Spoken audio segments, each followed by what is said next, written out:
우리나라 남자들은 참 불쌍해요. 돈은 죽어라 벌지만 그 돈을 마음 느긋하게 써볼 수가 없어요. 그렇죠? 자식들 학원비에 대학 등록금 대다 보면은 30에 결혼해서 시집 장가 갈 때까지 60대까지 노예같이 사는 게 대한민국 남자들이에요. 이 남자들 짜증 나겠어요? 안 나겠어요? 화가 나겠어요? 안 나겠어요? 날 수밖에 없어요. 그런 남편들을 신경 한번 써줘 봤어요. 정말로 남편 정말로 남편을 왕대조 패줘봤느냐고. 여러분들 길 가는 사람이 여러분들 10,000원 주는 사람 있어요? 길 가는 남자가 당신 예쁘다고 10,000원 주는 남자 봤어요? 근데 여러분들 남편은 그냥 한 달에 뼈가 빠지게 벌어갖고 200만 원이든 300만 원이든 400만 원이든 갖다 바치잖아요. 그러면 그 남편한테 감사해야 될 거 아니야. 근데 그냥 감사는 안 하고 그냥 남의 김치찌개도 그냥 제대로 안 하면 그냥 못 끓이고 그냥. 자식이라고 있는 거 학원 다니다 보면은 밤 12시에 얼굴 보기도 힘들어요. 아버지가 자식을 키우고는 있지만은 다정한 자식을 구경하기가 힘들어요. 또 사춘기만 되면 이 자식들이 아버지한테 부드럽게 합니까? 반항하고 틱틱거리고 그러면은요, 우리나라 남자들은 갈 데가 없는 거야. 그래서 40대 남자들이 자살률이 세계에서 1위인데 우리나라 여자보다 몇 배가 많이 죽느냐면 3배가 많이 죽어요. 우리나라 40대들은 갈 데가 없는 거예요. 갈 데가. 외로운 거죠. 또 여성들도 마찬가지야. 난 우리나라 여자들도 불쌍해. 이게 다 교육 때문에 그래. 교육 때문에. 자식이 막 사춘기 때 막 생 난리를 치고 막 그럴 때 여러분들은 몇 살이 될까요? 45, 50 왔다 갔다 하죠? 그럼 여러분들은 자식은 사춘기지만 여러분들은 뭐예요? 갱년기야.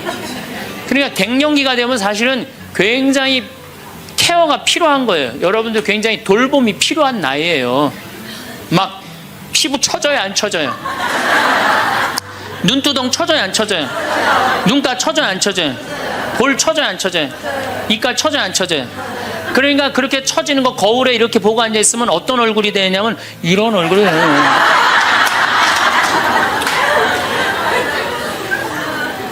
사람은요, 눈가가 올라가야지 이쁘고 입가가 올라가야지 이쁘거든요. 그러니까 이제 50이 되면은 이쁜 게 하나도 없는 거야. 그러니까 젊은 여자들이 이쁘게 보이려고 화장할 때 어떻게 연필을 막 위로 그리잖아, 이렇게.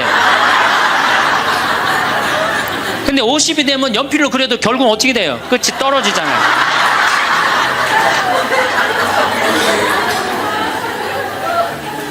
하지만은 우리나라 이 갱년기의 여성들은 자신의 고통, 번뇌 뒤로 하고 감추고 희생합니다. 묻어두는 거예요. 자식을 위해서 희생한다. 내가 지금 뭐 생리가 이어졌다 끊어졌다 그냥 정신이 깜빡깜빡 하잖아요, 여러분들. 갱년기 시작되면은. 그렇죠? 지갑은 뒀는데 어디다 뒀는지 생각이 안 나는 그런 경우 참 많죠.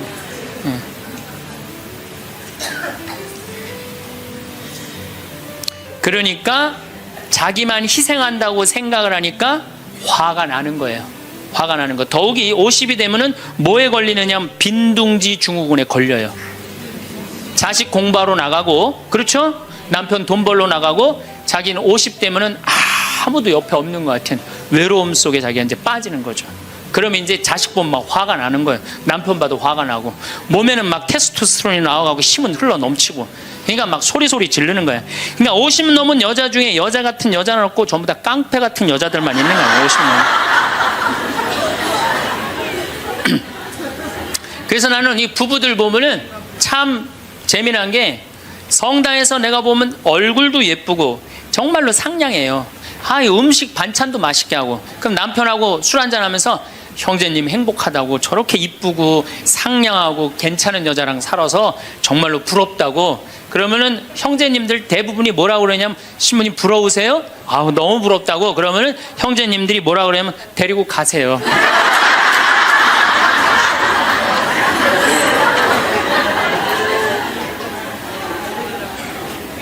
그래서 부부가 서로 사랑하지 못하고 자식하고도의 애정을 쌓지 못하고, 그러니까 우리가 이제 화가 꽉 차 있는 거예요.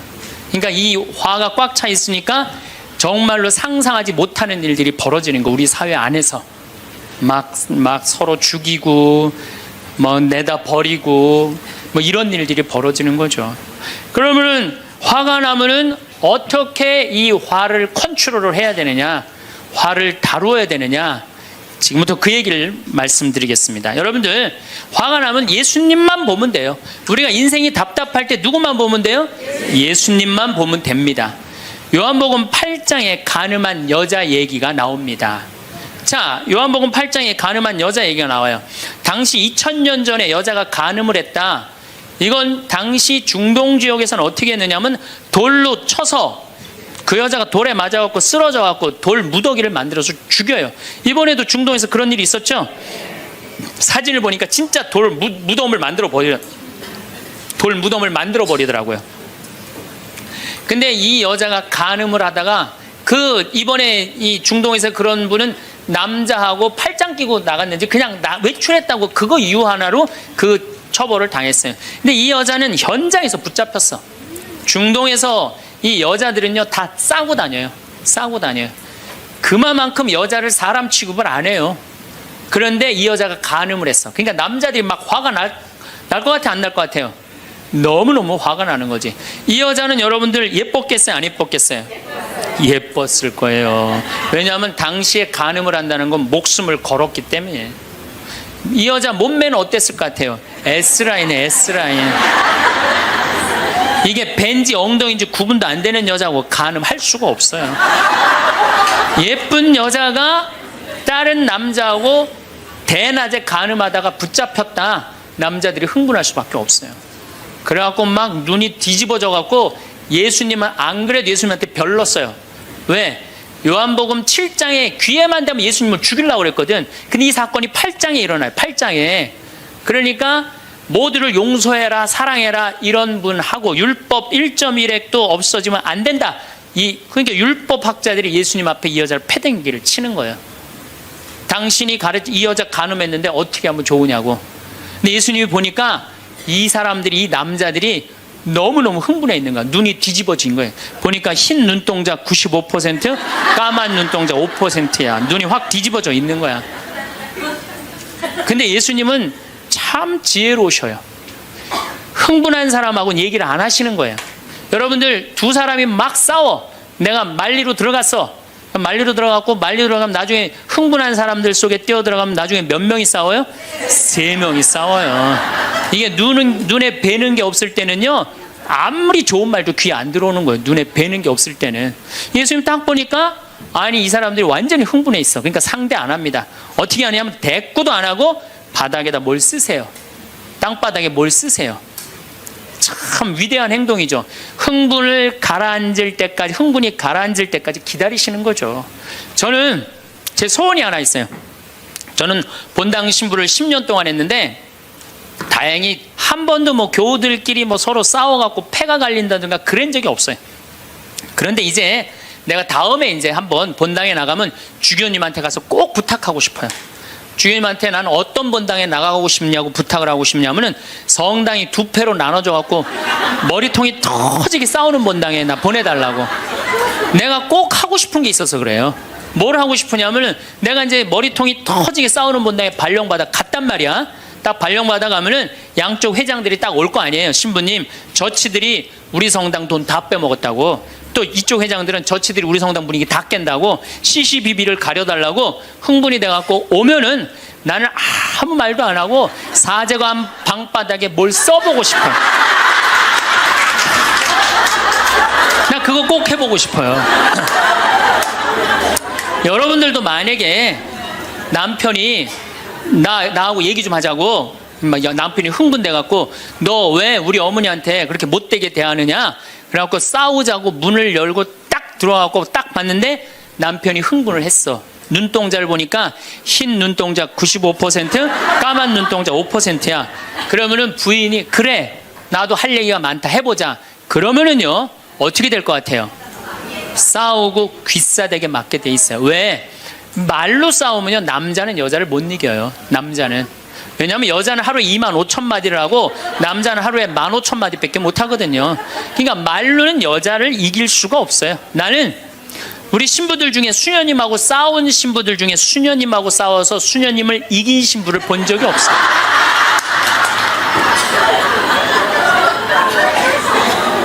말로는 안 되는 거예요. 그러니까 여러분들 남편이 흥분해 갖고 딱 나하고 얘기하자 그러면 여러분들은 아무 대꾸하지 말고 방바닥에 뭘 쓰세요. 뭐 할 때까지? 남편 흥분 가라앉을 때까지. 예수님은 땅바닥에 쓰시는 거예요. 사실은 그거는 다른 뭐 아주 신학교 있을 때 뭐 많이 배웠죠. 뭘 써셨을까? 예수님이 과연 뭐 별 얘기를 들었는데 다른 의미는 아니고 흥분이 가라앉을 때까지 기다리신 거예요. 그래갖고 이제 이 사람들이 이제 흥분은 가라앉고 사건만 남은 거야. 사건. 그래갖고 이제 흥분이 좀 가라앉은 상태. 여러분들 아무리 화가 나도 열만 쉬면요 웬만하면 흥분이 가라앉아요. 그 열을 못 쉬어서 흥분이 터지는 거죠. 그러니까 좀 어느 정도 흥분이 가라앉으니까 이 사람들이 물어봅니다. 이 여인을 어떻게 하면 좋겠습니까? 간음을 했는데. 그러니까 예수님이 딱 보니까 이제 흥분이 가라앉은 것 같아. 그러니까 딱 한마디 더 합니다. 그래? 그렇다면은 너희 중에 죄 없는 사람이 먼저 저 여자를 돌로 쳐라. 그리고 그 다음 행동이 기가 막히세요. 다시 땅바닥에 뭘 쓰세요. 이게 뭐냐면 생각할 시간을 주는 거예요. 생각할 시간. 여러분들 만약에 자식을 막 혼냈어. 너 한 번만 더 게임하면 엄마가 저 컴퓨터 부셔버린다고. 그리고 너 문 열어놔. 그리고 문 열어놓고 자기는 텔레비전 보고 있으면서 아들은 게임 하나 안 하나, 한쪽 눈으로는 게임 하나 안 하나 보고 한쪽 눈은 텔레비 보고 있으면 아들이 그걸 잘 받아들이겠어요? 더 욱하는 게 생겨요. 한 번 혼냈으면요 생각할 시간을 주는 게 중요한 거예요. 그러니까 예수님은 생각할 시간을 주는 거예요. 너희 중에 죄 없는 사람이 먼저 저 여자를 돌로 쳐라. 그리고 난 다음에 예수님 다시 땅바닥에 뭘 쓰십니다. 그런데 언제까지 기다려주시느냐 하면 다 떠날 때까지 기다리는 거예요. 중간에 고개 안 돌리시고. 그리고 다 떠났어. 다 떠나고 나니까 그때서 고개를 들어서 혼자 남은 여인한테 물어봅니다. 여인아, 네 죄를 묻던 사람들이 어디 갔느냐? 아무도 없습니다, 주님. 그래? 그들이 만약에 네 죄를 묻지 않았다면 나도 네 죄를 묻지 않으마. 이거 기가 막힌 얘기예요. 왜? 예수님은 죄를 묻을 수 있는 권한이 있으신 분이에요. 얼마든지 그 여자를 징계할 수 있어요. 그렇지만 다른 사람이 묻지 않았기 때문에 나도 묻지 않겠다. 아, 기가 막히지 않아요? 예수님은 세 사람을 용서합니다. 첫 번째, 죽이다고 덤비는 바리사이들을 용서하고, 간음한 이 여인을 용서하고, 그 다음에 율법의 1.1획도 나는 어기로 온 것이 아니다, 없애러 온 것이 아니다, 이렇게 가르친 당신까지 용서한 거야. 다시 말해서 흥분이 가라앉으면요 문제 해결은 다 돼요. 흥분한 상태에서 여러분들이 문제 해결하려고 하면 해결이 안 된다는 얘기예요. 그렇다면은 이 흥분은, 화는 어떻게 하면 조절할 수 있느냐? 첫 번째, 숨을 잘 쉬어라. 이거는 모든 화를 조절하는 책을 읽어보면요 첫 번째로 나오는 게 숨을 잘 쉬어라예요. 화가 나면은 숨이 가빠져요, 안 가빠져요? 가빠지죠? 씩씩거린다 그러죠? 이게 숨을 어떻게 주체하지 못해서 그러는 거예요. 근데 여러분들, 숨은 창세기에 보면은 하느님이 인간을 창조하시고 뭘 불어넣었다 그래요? 숨을. 그러니까 우리가 숨을 쉰다는 건 생명을 쉬는 거예요. 생명을. 그러니까 숨을 잘못 쉬면 생명을 잘못 다루는 거하고 똑같은 거예요. 근데 숨은 어떻게 내 몸으로 들어와서 코로 들어와서 심장으로 해서 이 위로 해서 그 다음에 단전, 배꼽 아래로 해서 간으로 해서 폐로 이렇게 돌아서 나가는 게 숨이에요. 그래갖고 온전히 산소 공급이 온 장기 안에 다 돼야 돼. 근데 화가 나면 여러분들 숨을 어디다 걸어놓고 쉬어요? 목에다, 목줄에서 딱 걸어놓고 싸우잖아요. 남편하고 싸울 때. 네, 내가 시집와서 당신한테 해준 게 뭐가 있어? 외식을 해줘서, 설거지를 해줬어, 그렇다고 여행을 시켜줘서, 밍크 코트를 사줘서, 다이아를 사줬어. 그럼 얼굴이 빨개져, 안 빨개져? 왜 빨개지느냐면 이게 내려갔다 와야 되는데 여기만 딱 차 있으니까 점점 풍선처럼 부풀러 오르는 거예요. 그렇게 1시간을 소리 지르고 싸우면은 1시간 동안 여기 산소 통합니까, 안 통합니까? 안 통하면 여기가 무슨 병이 드느냐면 화병이 드는 거. 그래서 드는 병이 화병이에요. 그러니까 싸울 때 어떻게 싸워야 되냐면 숨을 쉬고 싸워야 되는 거예요. 싸울 때 어떻게 싸워야 되냐면, 당신이 말이야 시집 와갖고 나한테 해준 게 뭐가 있어? 설거지를 해줬어, 그렇다고 외식을 시켜줬어.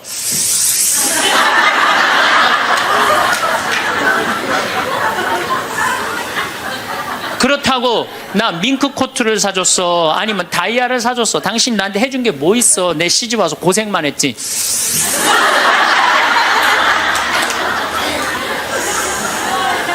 그렇다고 내가 하느님 그렇게 열심히 믿었는데 예수님 태어난 나자렛을 보내줬어, 갈릴레아를 보내줬어, 나 이 집에서 종처럼 일만 했는데 당신이 뭐가 있다고 나한테 소리를 지르고 그래? 이렇게 숨을 쉬고 싸우면은요 절대 남편한테 귀싸대기 안 맞아요. 남편이요 차분히 얘기하게 돼 있어요. 근데 막 흥분을 끌어올리면서 얘기하면 사람 감정이 격해져 갖고 이성이 사라지는 거예요. 그래서 우리가 내가 너무너무 화가 나면은 심호흡을 10번만 하면은 굉장히 문제가 해결된다는 거예요. 그래서 여러분들 화가 나면 어떻게 해라? 숨을 잘 쉬어라. 두 번째, 화가 나면 어떻게 해라? 걸어라. 걷는 게 아주 중요합니다. 여러분들 화가 날 때 묵주를 들고 나와서 동네 한 바퀴만 돌면은요 알아서 마음이 정리가 돼요. 해결책도 알아서 나와요. 2시간 3시간만 걸으면은요 완전히 차분해져서 들어가요. 그러니까 화가 나면 그 자리에서 떠나야 되는 거, 무조건 떠나는데 가만히 있으면 더 이게 일어나거든요. 그래서 이 꼼포스텔라라고 스페인의 야고보 성인 무덤 가는 800km, 그게 세계적으로 그렇게 인기가 좋은 게 왜 인기가 좋으냐 하면은 그 걸으면서 사람이 치유가 다 되고 마음 정리가 다 되기 때문에 그러는 거예요. 그러니까 걷는 거는 건강에도 좋지만은 마음을 정리해 주는 게 걷는 거예요. 그래서 여러분들 정말로 화가 나면 어떻게? 걸으세요. 그리고 정말로 큰 숙제가 있다, 내 인생에 큰 숙제가 있다 그러면은 도보 성지순례를 하세요. 도보 성지순례를. 저는 우리 교우들이랑 이 세남터에서부터 미리네까지 전체 교우가 밤 8시면 모여갖고 새벽 3시, 4시까지 저 미리네까지 걸었어요. 그 목요일, 금요일, 토요일, 일요일 4일을 걸었는데 그 한 400~500명 되는 교우들이 나한테 체험, 은혜 받은 얘기를 하는데 이건 보통 은혜 받은 게 아니에요. 허리 아프던 사람은 허리 다 낫고, 위장 아프던 사람 위장 다 낫고, 마음 복잡한 사람 마음 정리되고, 사업이 막 안 돼갖고 괴로워하던 사람은 빛을 보고, 걷는 게 그렇게 우리 인생에 중요한 거예요. 그래서 내가 정말 문제가 있다, 세남터서부터 걸으세요. 세남터 우리 김대건 시모님 시신 모시고 미리네까지 원선쇼 할아버지가 그땐 청년이었지만 갔잖아요. 그 생각하고 걸으면은요 여러분들 은혜 많이 받으실 거예요. 그러니까 화가 나면 어떻게 해라? 숨을 잘 쉬고 그 다음에 어떻게 해라? 걸어라. 그 다음에 화가 나면 화를 조절하는 방법 중에 세 번째는 잘 먹어라. 이게 먹는 게 화를 먹는 경우가 너무 많아요. 인스턴트 음식, 그렇죠? 이거 잘못 먹으면요 다 화가 들어있는 거예요. 그리고 고기 너무 많이 먹으면요 화냅니다. 여러분들 사슴 싸나워요 안 싸나워요? 안 싸납죠? 사자 싸나워요 안 싸나워요? 싸납죠? 사자 뭐 먹어요? 고기 먹죠? 사슴 뭐 먹어요? 풀 먹죠? 내 아들이 나한테 덤비는데 막 리모컨 던지고 막 자기 막 방문 부시고 그러면은요 애가 성격이 나빠서 그런 게 아니에요. 내가 고기를 너무 많이 먹여서 그렇구나. 그래갖고 걔를 뭘 먹이냐면 6개월 동안 풀만 먹여보세요. 6개월만 지나면 완전히 온순해집니다. 그리고 여러분들 우리가 먹는 게 화가 너무 많아요. 아주 비근한 예를 하나 드릴게요. 달걀을 예를 드릴게요. 달걀을 여러분들 닭들 어떻게 달걀을 낳아요? 우리 지금 여러분들 보통 드시는 닭들 다 가둬놓고 하죠? 재웁니까 안 재웁니까? 안 재우죠? 재우지도 않죠. 공간이 조그맣죠. 스트레스 받으니까 옆에 닭 막 좁니다. 부리로. 그러니까 어떻게 하냐, 부리를 잘라요. 못 쪼개. 그런 닭들이 놓는 달걀은 화가 들어있을까요? 안 들어있을까요? 화가 들어있는 거예요. 그런 음식들이 자연적이지 않은 음식들이, 반자연적인 음식들을 우리가 먹는 게 문제예요. 우리 닭들은 내가 300마리 키우는데 막 날아다니면서 놓는 알들은 벌써 향이 좋아요. 딱 깨서 먹으면 아주 고소하고. 그런데 일반 그 시중에서 이렇게 사는 닭들은 막 약간 좀 비리고 이런 냄새, 그 스트레스 받는 거예요. 그럴 만큼 먹는 게 중요한 거예요. 그래서 자연식이라는 게 우리한테 그래서 중요한 거예요. 그래서 이 화도 커피 많이 먹으면 막 심장 두근두근 거려요, 안 거려요? 그런 상태에서 화나는 일이 있으면 폭발합니다. 그러니까 먹는 게 아주 중요하다. 네 번째, 우리가 화를 잘 다스리려면은 이게 음양의 조화, 인생을 좀 즐길 줄 알아야 돼. 인생을. 하느님이 6일 일하고 7일째 쉬셨어요, 안 쉬셨어요? 쉬셨죠? 그럼 여러분들도 일하고 쉬어야 돼, 안 쉬어야 돼요? 쉬어야 돼요. 근데 우리는 잘 안 쉬어. 하느님이 태양도 동그랗고 달도 동그랗고 산도 동그랗고 사람 머리도 동그랗고 이렇게 동그랗게 만들어 놓으신 이유는 동그랗게 살라고 그러는 거예요. 그런데 우리 평창에 내가 생태마을에서는 운전하고 읍내에 나가면은 한 번도 빵빵거리는 소리를 못 들어요. 근데 서울만 딱 오면은 여긴 다 네모나고 삐죽해. 그러니까 네모나고 삐죽한 거 보는 사람들 딱 1초만 늦게 출발해도 빵빵거리고 난리도 아니에요. 그러니까 여러분들 음양의 조화를 잘 이루어야 돼요. 남녀 뭐 쉬는 거 이런 게 굉장히 중요한 거거든요. 그래서 좀 어디 가서 그러니까 우리 생태마을 같은데 1년에 일주일씩 와서 조용히 기도하고 쉬고 가면은 영원히 편안한 거죠. 그러니까 여러분들 지금 나이 60 드신 분들 60년 일했으면 나머지 인생은 즐거워야 돼, 안 즐거워야 돼? 즐거워야 돼. 그러니까 그런 음양의 조화를 잘 해야 된다. 5번째, 제일 중요한 거, 화가 안 나는 최고 좋은 길은 뭐냐면 자기 자신한테 잘해주면 돼요. 내가 행복하면 절대 화 안 납니다. 얼마 전에 우리 집에 대장암으로 온몸에 퍼져서 돌아가신 분이 계세요. 자매님이 나보다 1살 많은데 죽기 일주일 전에 나를 딱 끌어안고 울면서 이런 말을 했어요. 신부님, 나는 내가 이제 곧 죽을 것 같은데 나는 남편한테도 안 미안하대요. 왜 안 미안하냐면 남편 평생 집 돌본 적이 없대요. 그래서 하나도 안 미안하대요. 그리고 자식한테도 안 미안하대. 왜? 대학까지 자기가 이 빌딩 청소해갖고 대학까지 졸업시켰대요. 그런데 누구한테 미안하냐면 자기한테 미안하대. 자기는 이 47년을 살면서 한 번도 고생만 했지 자기 맛있는 고기를 사준 적도 없고 자기한테 예쁜 옷을 해입힌 적도 없고 좋은데 구경시켜준 적도 없다는 거야. 그런데 지금까지 고생만 하다가 떨컥 병에 걸려서 죽는다는 거예요. 그래서 자기한테 너무너무 미안하다는 거예요. 근데 이제 죽는다는 거예요. 자기한테 한 번도 잘해준 적이 없는데 너무 자기한테 미안하다는 거예요. 여러분들한테 잘해줘야 될 것 같아요? 안 잘해줘야 될 것 같아요? 괜히 그냥 참고 인내하면서 승질은 승질대로 부리고 그러실 필요 하나도 없어요. 이제 여러분들한테 맛있는 거 있으면 사주세요. 그렇죠? 예쁜 옷 있으면 사 입히고, 여러분한테 좋은 데 있으면 구경도 좀 시켜주고. 저는 저한테 잘해줍니다. 왜 잘해주느냐 하면은 나는 본당을 떠나 있기 때문에 본당 총회장님도 없고 부회장님도 없고 성무회장님도 없어요. 그러니까 나 고기 먹고 싶으면 사주는 사람 아무도 없어요. 내가 고기가 먹고 싶으면 내가 사줘요. 베네딕토 고기 먹고 싶냐?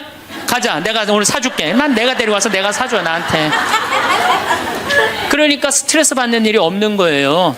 남한테 섭섭한 것도 없고. 그래서 제가 항상 하는 얘기지만 집에서는 엄마가 행복해야 돼. 그래야지 자식이 행복한 거예요. 집에서는 아내가 행복해야 돼. 그래야지 누가 행복해? 남편이 행복한 거예요. 집에서는 며느리가 행복해야 돼.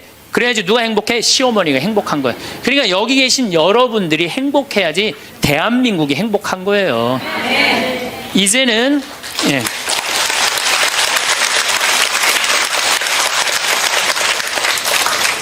자기한테 잘해주는 걸 비신앙적이라고 생각하지 마십시오. 온 세상을 얻는다 해도 자기 목숨을 잃으면 아무 소용이 없다. 작년 12월 달에 제 인생에 특별한 일이 생겼습니다. 12월 첫 주에 할머니 한 분이 저한테 찾아오셔서 100억을 기증하셨어요. 100억을 기증하셔서 첫 주에 와서 기증하신다고 그러더니 둘째 주에 기증을 그냥 교구청에 와서 주교님한테 하셨어요. 그냥 어떤 할머니는 90살 먹은 할머니 한 분은 5년 전에 나한테 500억 기증한다는 할머니 한 분은 아직도 기증하지 않은 할머니 있어요. 나중에 한다고. 이 할머니는 첫 주에 기증한다고 그러더니 둘째 기증을 하셨어요. 잠비아에 농업대학 세워달라고. 이 할머니가 이 기증하게 된 게 제 생각에는 아주 드라마보다도 더 드라마틱해요. 이 할머니가 벌써 3년이 됐네요. 이제 3년 전에 강도 4명한테 납치를 당했대. 강도 4명한테 납치를 당해갖고 할머니 차에 이 할머니를 꽁꽁 묶어서 여행용 가방에 넣어서 차 트렁크에 넣은 거예요. 그리고 할머니 지갑에서 카드를 다 뺏어갖고 은행마다 다니면서 돈을 빼기 시작한 거예요. 은행마다 다니면서 이틀을 할머니를 끌고 다닌 거예요. 차 트렁크에 넣어놓고. 이 할머니는 트렁크에 이틀이 있으면서 나는 죽었다 이렇게 생각했대. 나는 죽었다.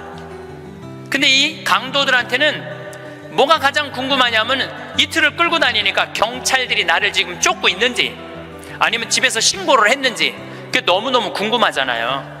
그 라디오를 틀었는데 이 할머니 차인데 AM도 고장나고 FM도 고장난 거예요. 유일하게 뭐만 고장나지 않았느냐면은 CD 플레이어만 고장이 안 난 거예요. 근데 그 CD를 딱 틀었는데 뭐가 들어있었냐면 내 강의 화가 나십니까가 들어있었던 거예요.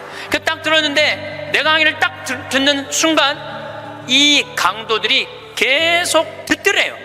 이틀을 반복해서 듣더래요. 내 강의는 나도 졸릴 때 내가 듣거든요. 운전하면서. 너무 신기한 게 내가 한 강의인데도 내가 듣는데 내가 막 웃겨. 여러분들처럼 내가 막 웃어요. 그러니까 그 강도들도 계속 웃더래요. 근데 이제 이틀이 지나고 나서 트렁크 속으로 들리더래요.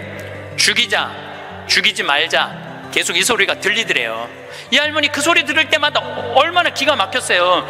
죽이자, 죽이지 말자 이러는데, 그런데 막 언쟁을 끝내고 난 다음에 두목이 트렁크에 있는 할머니를 꺼내더니, 할머니, 우리가 이 CD를 듣다 보니까 할머니 죽일 생각이 없어졌다. 할머니 풀어줄 테니까 신고만 하지 말라고. 그래서 할머니가 풀려난 거예요. 저는 내 강의를 어떤 분은 신부님 강의 너무 좋아하고 녹음을 CD를 해갖고 1000개를 해갖고 1000개를 돌렸다는 분도 내가 만났어요. 근데 저는 지금도 공개적으로 얘기하지만 나는 내 CD에 대해서 지적 재산권 저는 요구하지 않아요. 10,000개를 복사해도 돌려도 돼. 선교용으로 얼마든지 쓰세요. 저는 그 할머니가 그 CD를 듣고 나한테 100억을 기증한 게 더 중요한 게 아니라 그 CD를 듣고 4명이 살인을 저지르지 않은 것에 대해서 훨씬 더 감사해요. 저는. 근데 이 할머니가 풀려나서 1년 동안 바깥 출입을 못했대요. 1년 동안 너무너무 무서워서. 안 그렇겠어요? 세상이 얼마나 무섭겠어요. 그런데 할아버지가 계속 할머니한테 그런 거, 당신은 신부님 때문에 사는 거라고. 이 할아버지는 작년에 돌아가셨어요. 87세. 올해 돌아가셨는데, 올해 폐암으로 돌아가셨는데, 이 할아버지가 계속 할머니한테 그랬대요. 당신은 신부님 때문에 사는 거라고. 이 할머니가 정신을 차리고 보니까 나 때문에 사는 거거든. 어느 성당에 강의를 들으러 왔는데 어떤 할머니가 쉬는 시간에 나한테 와서 인사를 어떻게 한 할머니가 있었느냐면은,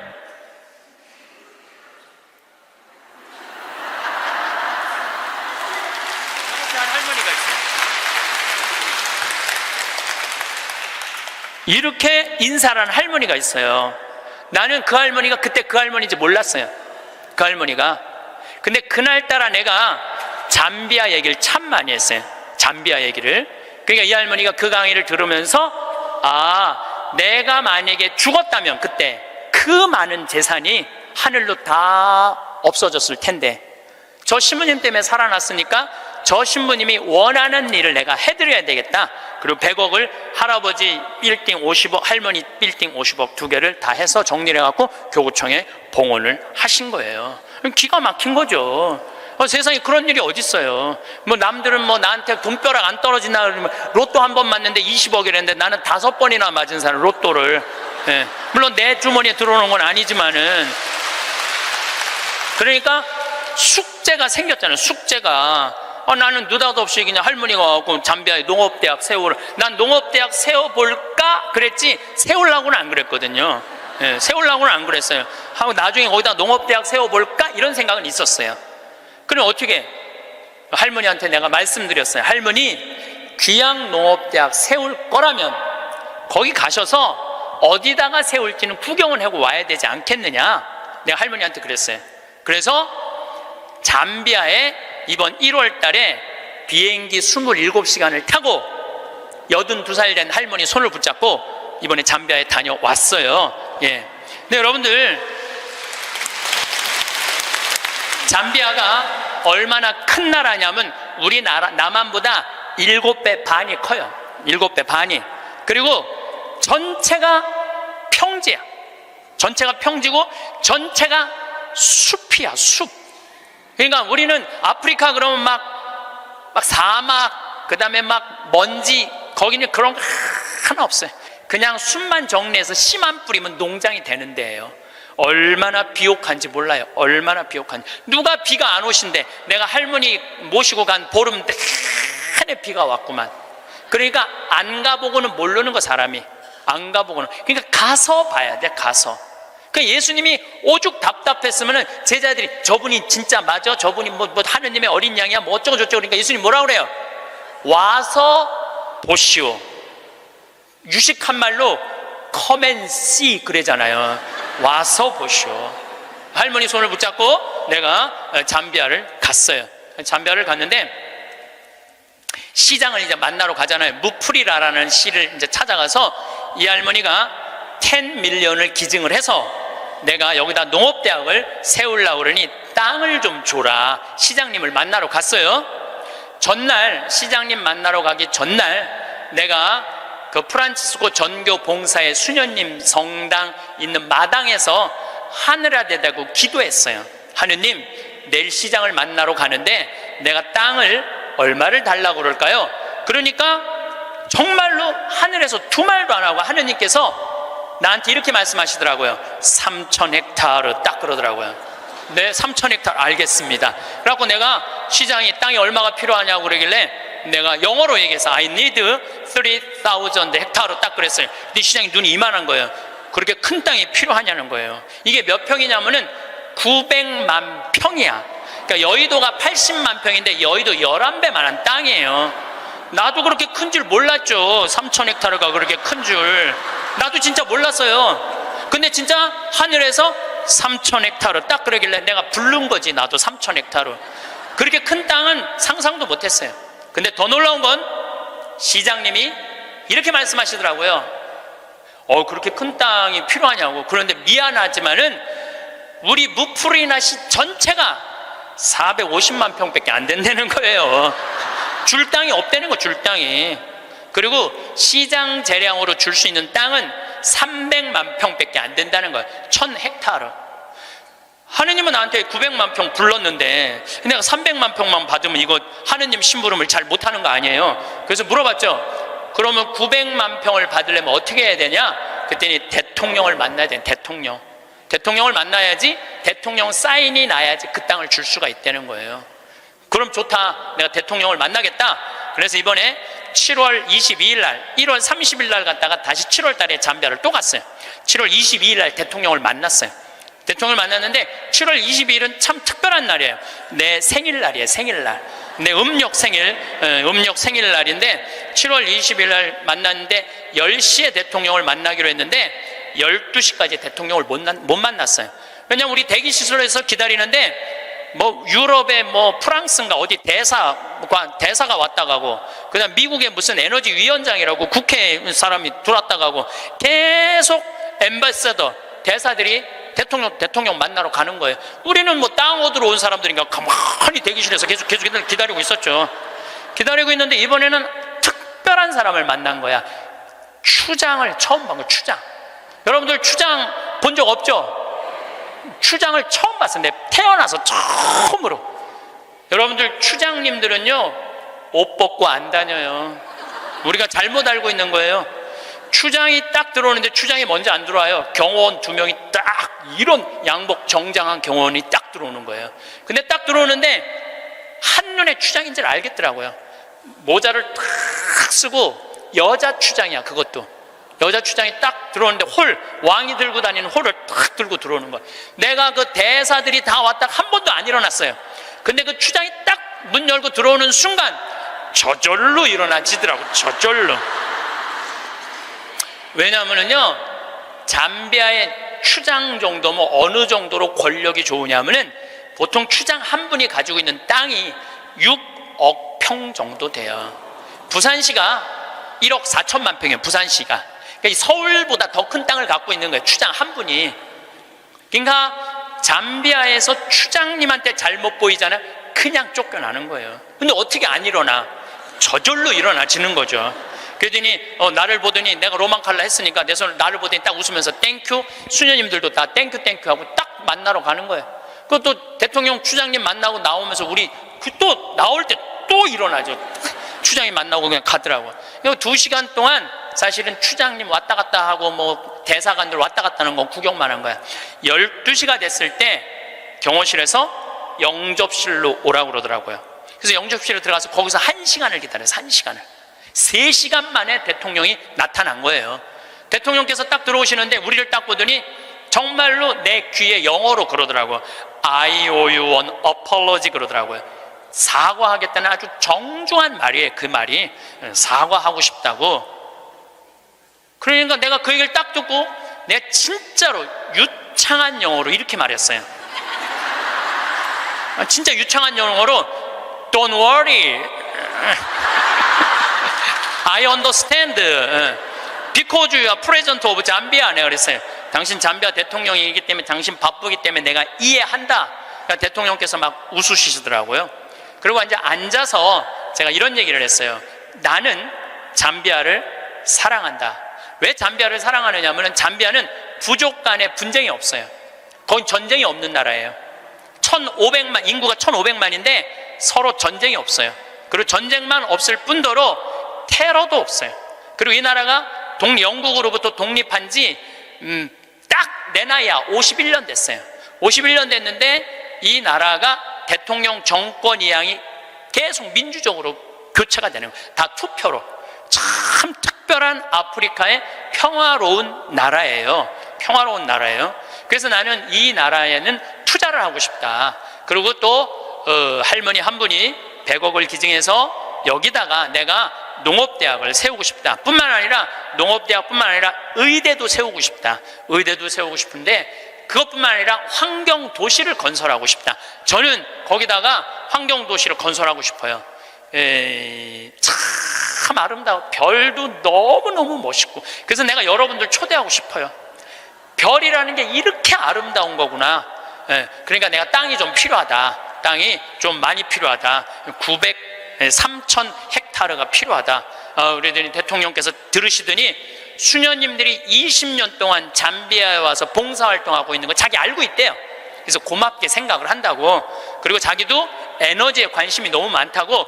중국 애들이 와갖고 구리를 다 뺏어가는 거예요. 잠비아가 구리 매장량이 세계 4위야. 세계 4위에. 그러니까 지금 중국 애들이 다 뺏어가는 거예요. 근데 뺏어가면서 그 전기를 거기 구리 캘 때 전기가 많이 들어가거든요. 다 쓰는 거예요. 그런데 문제는 전기값도 안 내는 거예요. 중국 애들이. 너무너무 속상해하고 있더라고요. 그래서 내가 그때 말을 받아서 나는 중국 사람하고 다르다. 나는, 그리고 우리나라는 그 얘기도 했어요. 우리나라는 다른 나라 한 번도 침략한 적 없는 나라다. 다른 나라 거 뺏어온 적이 한 번도 없는 나라다. 그런데 나는 여기다가 정말로 세계적으로 아름다운 환경도시, 프로펠러, 윈드 프로펠러, 풍력 에너지, 그 다음에 솔라 에너지, 이거 여기다가 설치하고 싶다. 바람이 굉장히 많거든요. 그 나라가 해발 1,500m 있어요. 그리고 1,500m의 평지니까 바람이 얼마나 많아요. 그러니까 여기다가 이 기가 막히게 평화로운 국가의 아름다운 환경도시를 건설하고 싶다. 그래서 난 3,000헥타르가 필요하다. 나는 이런 말은 전부 다 한국말로 하고, 근데 내 옆에 이제 통역 교수를 데려갔죠, 내가. 김기영 교수님이라고 아주 마침 영국에서 공부를 한 교수님이에요. 영어를 너무너무 잘하시더라고요. 그래서 그 교수님이 다 통역을 해주고 이제 대통령하고 얘기를 다 했어요. 대통령이 한 40분을 얘기를 했어요. 40분을 얘기를 했는데, 이번에 사실은 평화방송에서 제 잠비아 활동을 찍으러 갔어요. 하이라이트가 뭐냐 하면은 대통령 만나는 거 찍는 게 하이라이트야. 그런데 내가 공식적인 외교적인 채널로 온 게 아니기 때문에 방송국은 못 들어온다는 거예요. 너무 속상하더라고요. 그걸 우리 국민들한테 보여주고 싶고 우리 교우들한테 보여주고 싶었는데, 근데 이제 거의 다 끝났는데 딱 얼굴을 돌려보니까 평화방송이 찍고 있는 거야. 그래서 나중에 어떻게 된 거냐고 물어봤더니 우리를 너무 오래 기다리게 해서 그런지 갑자기 경호실에서 들어가서 찍으라고 그랬다는 거예요. 나는 이렇게 대통령을 보고 있느냐고 앞을 못 봤거든요. 40분 동안 집중을 해야 되잖아요. 집중. 잘 못 알아들어도 알아듣는 척하고 막 이렇게 집중을 해야 되기 때문에 앞을 못 봤어요. 다 찍었다는 거야. 다 찍었다는 거예요. 그래서 이번에 평화방송에서 성탄 특집으로, 제목이 내가 정확하게 못 들었는데 8월의 크리스마스라는 제목으로 그 잠비아 특집으로 방송을 할 거예요. 여러분 한번 보세요. 꼭 보세요. 그리고 이제 대통령께서 다 얘기가 끝나고 미안했는지 사진 찍자고 그러더라고요. 그래서 내가 딱 일어났는데 난 벌써 일어나는 거 끝났는데 대통령은 계속 일어나는 거야. 키가 보니까 2m야, 2m 대통령이 키가. 그래서 제가 진짜 이랬어요. 이렇게 고개를 들고 진짜 또 유창한 영어로 이렇게 얘기했어요. Too tall. 내가 그랬어. Too tall. 사진을 찍으려고 그러니까 내가 너무 키가 작으니까 안 되겠어. 그래서 내가 영어로 얘기했어요. I need lift 올리겠다. My heel 뒤꿈치를 올리겠다. 내가 그러니까 대통령이 박장대소를 하시는 거예요. 그래갖고 대통령이 한 우리 간 직원들 이제 우리 수녀님들 다 뭐 10분하고 사진, 우리 저기 평화방송 스태프들하고도 다 찍어주셨어요. 너무너무 즐거우셨나 봐요. 그래갖고 이제 근데 이제 그 땅을 받으려면 2년을 기다려야 된대요. 왜냐하면 땅이 크기가 얼마냐, 분당 신도시 2배만 한 거니까. 우리도 신도시 하나 개발하려고 그러면 하루아침에 결정이 안 되잖아요. 그러니까 2년은 기다려야 된다고. 그리고 대통령께서도 강요회의를 통해서 나중에 땅을 드릴 수 있으면 회의로 결정되면 드리겠다고 그렇게 얘기를 했어요. 근데 내가 이제 마지막에 대통령을 정말로 많이 웃겼거든요. 나는 하느님한테 받은 특별한 은사 중에 하나가 누구도 웃길 수 있는 은사를 받았어요. 누구도 웃길 수 있는 은사를 받았어요. 그리고 나는 끝나고 사실은 대통령 만나고 눕고 이러고 저러는 바람에 새벽에 갔다가 밤 12시에 와갖고 생일 밥도 못 먹었어요. 그리고 다음날 강의는 LA, 아프리카에서 LA 성령대에 강의가 있는데 그런저런 이유로 비행기를 놓쳤어요. 2,500명이 기다리고 있는데 LA에서 지금 나를. 그러니까 전 세계 비행기를 뒤져보니까 원래는 싱가포르로 해서 LA로 이제 가는 비행기를 끊어놨는데 그걸 놓쳤으니 가긴 가야 될 거 아니야. 지금 2,500명이 날 기다리고 있는데. 그래 뒤져보니까 남아프리카 공화국 요하네스버그에서 암스테르담, 유럽 맨 끝에 네덜란드 암스테르담에서 거기서 또 완전 끝으로 LA로 가는 비행기가 있더라고. 엄청 비싼 비행기 표가. 그걸 끊어서 하루 종일 걸쳐서 암스테르담에 도착을 했어요. 암스테르담에 도착을 해갖고 핸드폰을 딱 열어보니까 수녀님이 메시지를 보냈어. 신부님, 기적이 일어났다는 거예요. 무슨 기적인가 했더니 다음날, 하루가 지난 거니까 다음날 대통령께서 직접 국토부 장관한테 직접 전화했대. 직접 전화해갖고 어제 한국에서 오신 신부님 원하는 땅 3,000헥타르 장관이 책임지고 다 드리라고 그랬다는 거예요.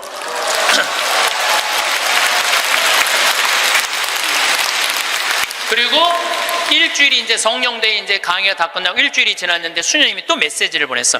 신부님, 우리들 지금 국토부 장관 만나러 다시 서울로 루사카로 간다는 거예요. 거기 서울까지 가는데 10시간 걸리거든요. 루사카로 간다는 거예요. 그럼 점점 일이 빨리 진행이 되는 거죠. 근데 나는 2년 기다려도 돼요. 왜냐하면 나는 지금 110살까지 살 거니까 2년 못 기다려. 난 마음이 느긋했어요, 사실은. 그리고 이제 한 달 반 동안 캐나다, 미국, 엘래스카 강의 끝나고 한국으로 9월 1일 날 들어왔는데 7월 16일 날 나가서 한국으로 9월 1일 날 들어왔는데 내 책상에 선물이 어떤 선물이 왔느냐면 그 3,000헥타르 측량까지 다 끝나고 지적도가 딱 온 거예요. 지적도가. 그 사이에 한 달 반 사이에 그 땅을 다 받은 거예요. 근데 그 땅이 어떤 땅이냐면 내가 원하는 땅을 다 준 거야. 거기에 유칼립투스, 소나무 이렇게 굵은 거 어마어마하게 산림청에서 심어놓은 거 다 준 거, 그 땅. 그리고 강이 2개가 흘러요, 그 안에. 근데 수량이 굉장히 많아요, 수량이. 완전 건기인데도 요거 지금 한 칸 되는 개울 강이죠. 거기는 강이 한 칸 되는데 2m 정도 되는 물이 철철철철 흐르더라고. 그리고 그 강 끝에 습지가 있는데 그 끝에 악어들이 굉장히 많은데 그 악어까지 다 주신 거야. 악어까지. 그 악어까지 다 주신 거야. 그래서 내가 그거를 받고 너무 행복하더라고. 그래서 우리 수원교구 교구장인 이용훈 마티아 교구장님한테 주교님, 제가 이러이러한 일로 잠비아에 지금 농업대학을 세우기 위해서 이제 수원교구 해외 선교 사업으로 이 농업대학을 세우고 싶은데 여기까지 진행이 됐습니다. 그랬더니 우리 교구장 주교님이 그 말을 들으시더니 아이고, 우리 황 신부님은 그거 하려고 그러면은 150살까지는 살아야 되겠다고 40년을 연장을 시켜주시더라고요. 그런데 여러분들, 오래 사는 건 중요한 게 아니에요. 단 하루를 살더라도 사는 것처럼 살아야죠. 하루를 살더라도 사는 것처럼 살아야죠. 여러분들 80살서부터 90살까지 10년 동안 뒷방에서 이러고 살면은 그 10년의 의미가 있어요, 없어요? 의미가 없어요. 삶은요, 재미도 있고 의미도 있어야 돼요. 뒷방에 앉아갖고 재미도 없고 의미도 없으면 그건 의미가 없는 거예요. 그래서 사는 것처럼 살아라. 귀양 살라고 그러면은,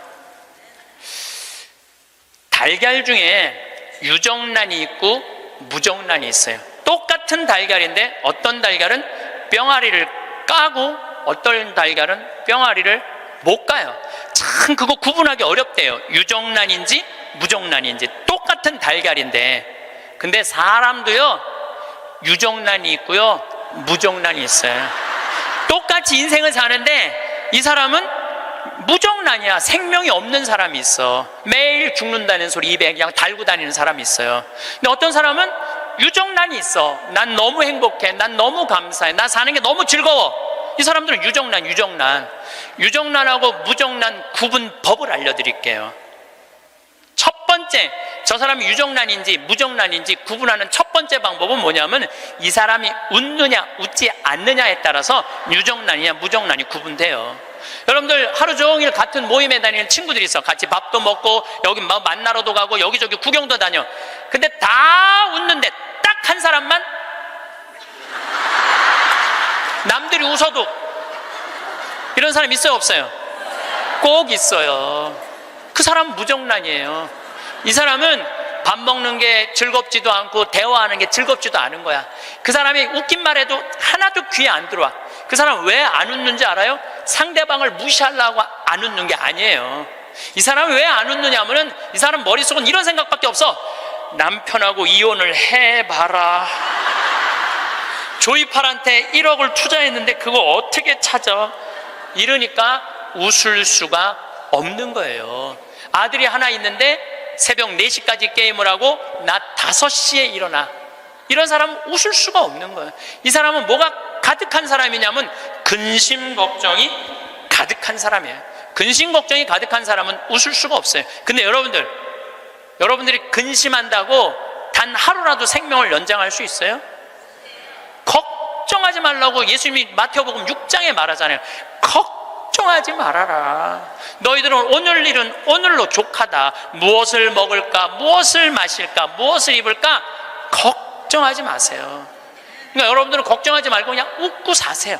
웃음은 기적의 시작입니다. 저는 차쿠아 룽가 대통령께서 마지막에 박수를 치고 웃는 모습을 보고 저분이 나 땅 주겠구나 그런 생각이 들었어요.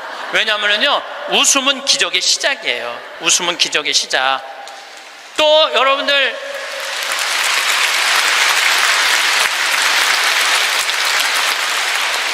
오늘 강의 들어서 사진 여러분들 안 나오는 분들 많죠? 아, 나 왜 사진이 안 나와? 들여다봐요. 웃나 인상 쓰고 있나? 사진 잘 나오는 비법은요, 웃는 거예요. 이빨 살짝, 이거 웃는 거예요. 그러면은요, 아무리 못생긴 사람도 참 예쁘게 나와요. 웃음은 기적의 시작이에요. 그런 사람은 유정란으로 살 수 있어요. 유정란, 무정란 두 번째 구분법은 뭐냐면은 감동하느냐 감동하지 않느냐예요. 여러분들 어떤 사람도 보면 뭐 맛있는 거 막 아우 맛있다 정말 맛있다 막 이렇게 좋아하는 사람 있죠. 뭐 신난다 뭐 공연을 봐도 너무 멋있다 이런 사람 있죠. 그런 사람이랑 같이 다니면 다닐만 해요. 네.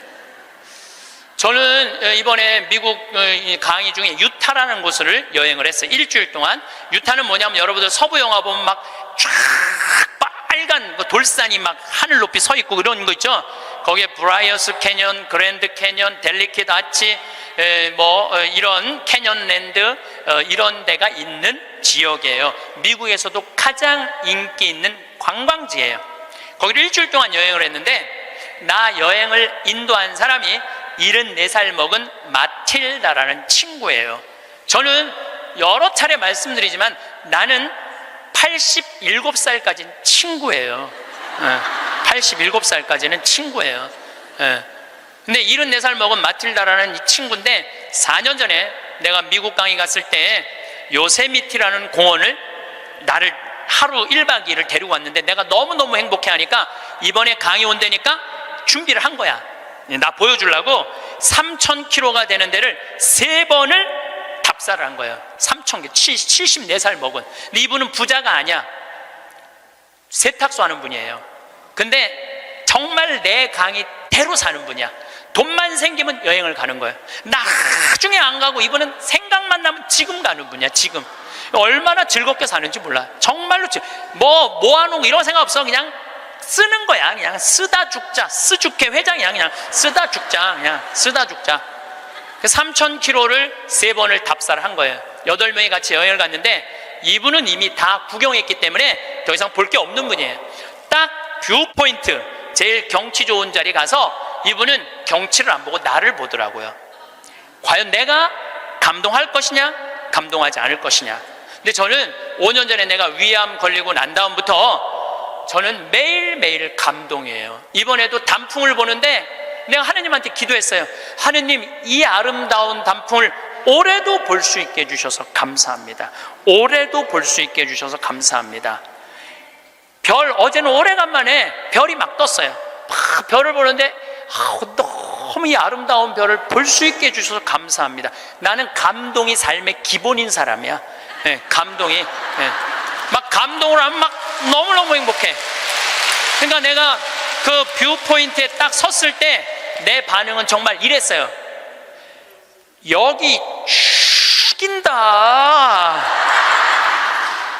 여기 너무 멋있다. 좋아, 아주 좋아. 제가 맨 입만 열면은 오 마이 갓.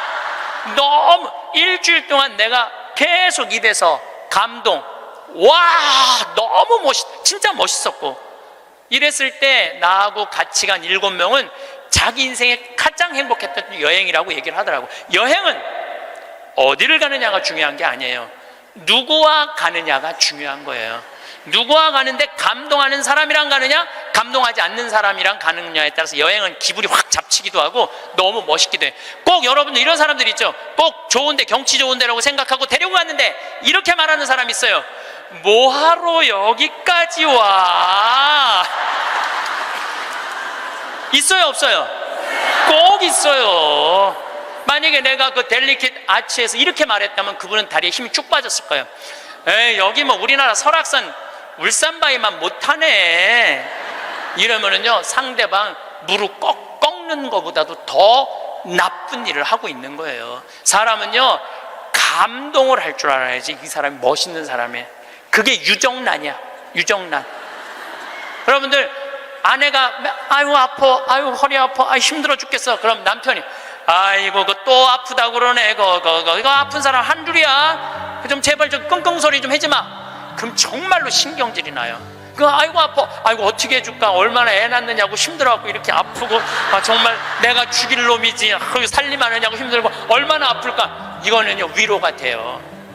아프다, 나도 옛날에 다 아파봤어.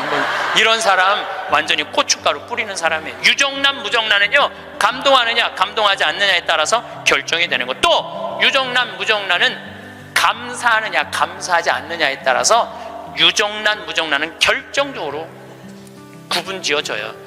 남편이 김치찌개 딱 먹고, 여보, 이렇게 맛있는 김치찌개 먹을 수 있는 건 대한민국에서 나 하나밖에 없을 거야.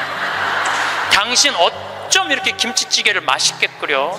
이거는 김치찌개가 아니야. 이건 예술 작품이야. 당신 혹시 여기다가 약 탔어?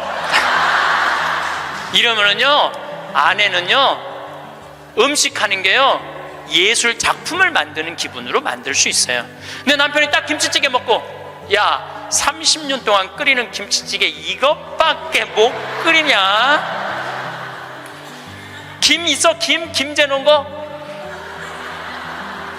콩, 간장, 콩 갖고 와, 콩. 이러면은요, 아내는 그 김치찌개에다가 독 타고 싶어, 독. 제가 이번에 애리조나에 갔는데 꼭 애리조나에 한 할아버지가 나 식사 대접을 하고 싶다는 거예요. 근데 어느 정도로 부자냐면 애리조나에서 최고로 돈을 많이 버는 분이래요. 애리조나 밑백이 나오고도 절대 뒤지지 않는 부자래요. 집이 4,000평 있어요. 집이 4,000평. 수영장도 있고 하여튼 들어가 보니까 대골 같더라고요. 그래갖고 꼭 만나고 싶다 그러니까, 그것도 안내하는 분들이 꼭 가자고 그러니까, 본당 신부님이 가자고 그러니까 본당 신부님이 해제하는 대로 해야죠. 갔는데 주인이 딱 나왔는데 앞치마를 딱 두르고 나온 거야, 할아버지가. 나는 어마어마하게 부자라 그래서 쫙 럭셔리하게 하고 나올 줄 알았더니 앞치마를 딱 두르고 나온 거예요. 그래서 아니 이렇게 부자라는데 이게 앞치마가 어울리지 않는다 그랬더니 이분이 나한테 그러는 거야. 안토니오라는 분인데 이분이 나한테 신부님 날 이렇게 만들었다는 거예요. 무슨 소리냐? 자기는 평생 살면서 컵을 여기서 여기도 옮겨본 적이 없대요. 부인을 종부리 부르대요. 예, 자아 실현 좀 해드릴게요. 부인을 종부리 부렸대요. 근데 미국은 먼 거리를 다니기 때문에 CD를 많이 듣고 다녀요. 그래서 내 CD를 누가 고서 준 거예요. 근데 그 CD 안에 무슨 내용이 들어있느냐면은, 남자들 30년 동안 밥을 얻어 먹었으면 양심이 있으면 설거지는 좀 해라. 30년 동안 밥 얻어 먹고 설거지도 안 하는 게 그게 사람이냐, 그런 얘기를 했어요. 그런데 어떤 형제가 그 얘기를 듣고, 자기는 20년 동안 결혼 생활하면서 한 번도 설거지할 생각을 안 했대요. 그 얘기를 듣고 집에 가서 설거지를 한 거야. 근데 아내가 밥 먹다가 갑자기 끝나고 난 다음에 남편이 설거지하러 가니까 아내가 그래도 당신 미쳤냐고, 왜 안 했던 짓을 하냐고. 근데 내가 그런 소리 들어도 하라고 그랬어요. 그때 강의 때 아내가 그러더래요. 2번 설거지하게 하지 말고 그냥 미사에설이나 가라고 그러더래요, 아내가. 근데 그 형제는 설거지를 하고 미사에설을 간 거야. 그랬는데 미사에설 하기 전에 아내가 메시지를 보냈어. 여보, 나는 당신이 한 설거지를 다시 하고 있어. 하지만 나는 20년 결혼 생활 하는 동안 오늘처럼 행복한 적은 없어. 당신이 내 일을 덜어주기 위해서 설거지를 한 그 자체로 난 너무너무 행복해. 그 메시지를 저한테 보냈어요, 형제님이. 신부님 너무 감사하다고. 그 얘기를 들으니까 그 돈 많은 회장님이 컵을 여기서도 여기 옮기지 않았던 분이 굉장히 마음이 처음으로 충격을 받았대요. 아내인데 종처럼 부린 자기가 너무 미안하더래. 그래서 그날 설거지를 했대요. 아내가 남편이 미쳤는 줄 알았대. 근데 아내가 설거지를 끝냈는데 너무너무 행복해 하더래요. 아내가 너무 행복한 모습을 보니까 청소기를 잡게 되더래요. 청소기를. 그래서 자기 부부는 3년 전부터 그 형제님이 저한테 참 인상적인 얘기를 했어요. 신부님, 내가 호텔도 가지고 있고 백화점도 갖고 있고 땅도 40만 평이나 있고 정말로 미국의 1%만 사는 집에서 살고 있는데 그게 하나도 행복에 도움이 안 되더라는 거예요. 진정으로 행복한 건 내 안에 웃음 속에서 내 행복이 들어있더라는 거예요. 내 안에 웃음 속에 내 행복이 들어있더라는 거예요. 자기는 이제 이렇게 행복할 수가 없다는 거예요. 사람이요, 감사하기 시작하면 행복하게. 그런 사람들은 유정란으로 사는 거예요. 유정란으로. 그래서 저는 유정란으로 여러분들이 살길 바라요. 근데 진짜 유정란은 뭐냐? 나눌 줄 아는 사람이에요. 나눌 줄 아는 사람. 제가 3년 전에 이제 잠비아 활동 가면서 혼자 가기 멋쩍잖아요. 그래서 이제 세례준 치과 의사한테, 야, 나하고 같이 이 잠비아 치과가 하나도 없대더라. 가서 봉사활동 하자. 며칠 가야 되냐? 그러니까 한 10일 가야 된다 그랬더니, 신부님, 우리 10일이면 좀 부담스럽다고. 차라리 한 2천만 원을 봉헌하면 안 되겠냐고. 그러길래 내가 이렇게 얘기했어요. 너 2천만 원도 봉헌하고 너도 가야 돼. 그래서 호주에 있는 우리 요한 바오로 치과 의사, 계속 나한테 봉사하고 싶다 그러는 의사랑 인천에 있는 세실리아 의사 셋이 갔어요. 거기는 의사가 없으니까요, 어떻게 오느냐면 하루 전날부터 트럭을 타고 오는 거예요. 20명씩. 썩으니 막 아프니 막 이걸 하루 종일 치료를 해주면서 밤에 말씀 나누기라는데, 그 의사들이 이런 얘기를 하더라고요. 신부님, 저는 치과 의사 하면서 별로 기뻤던 적이 없다는 거예요. 그런데 이번에 이 봉사활동을 하면서 내가 의술 배운 걸 잘했다는 보람을 처음으로 느낀다는 거예요. 그러니까 나누면서 자기 능력에 대한 보람을 느끼는 거예요. 그러니까 작년에 얼마나 자랑을 했는지, 작년에는 6명이 따라갔어요. 6명이. 근데 그 6명 중에 정말로 열심한 의사 선생님이 있어요. 나는 사실은 열심한 사람을 좋아하지 않아요. 막 묵주기도 갑자기 50단 하자고 그러고 막 무릎 꿇고 십자가를 하지, 이런 사람들 좋아하지 않아요. 근데 하루에 100단씩 한대, 그 의사 선생님은. 그리고 막 치과에 가보니까 이건 병원인지 성당인지 구분이 안 돼. 성모님, 예수님, 온 치과에 다 있어.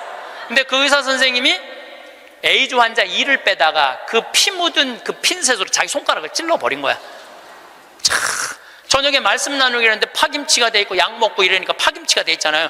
너무너무 미안하더라고요. 그래서 내년에는 그냥 오지 말고 그냥 한 해 휴가 가고 건너뛰자. 그랬더니 세례도 안 받은 그 호성이라는 천주교 신자도 아니야, 김호성이라는 치과 의사가 나를 똑바로 쳐다보더니 이렇게 얘기하더라고요. 신부님은 내년에 오지 마세요. 우리끼리 올 테니까.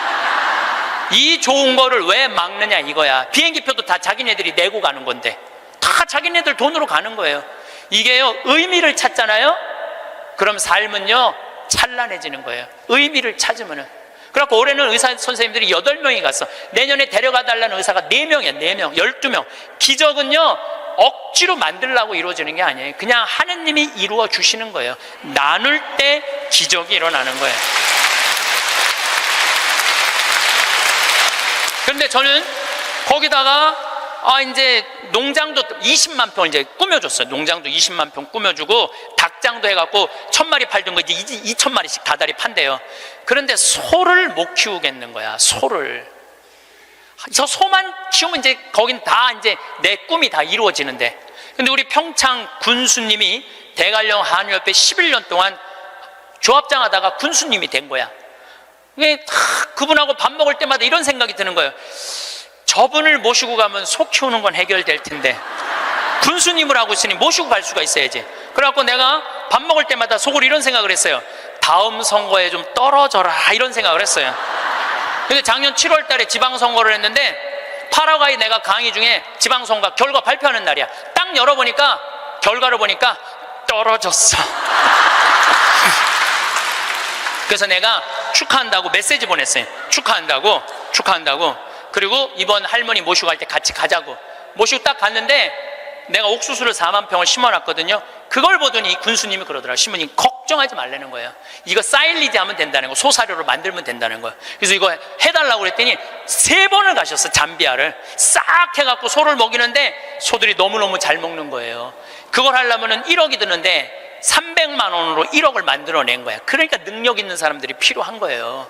그래서 이번 여름에 내가 꼭 소를 한 마리씩 잡거든요. 수녀님한테 소 한 마리 내놓으라고 그러니까 $1000를 주고 내가 달라고 그러거든요. 안 된다는 거예요. 소를 내가 32마리를 사줬는데 신부님 황소가 한 마리, 암소가 32마리인데 안 된다는 거예요. 한 마리도 못 내놓는다는 거예요. 왜 못 내놓느냐고 그러니까 32마리 암소가 전부 다 애를 가졌다는 거예요. 애를.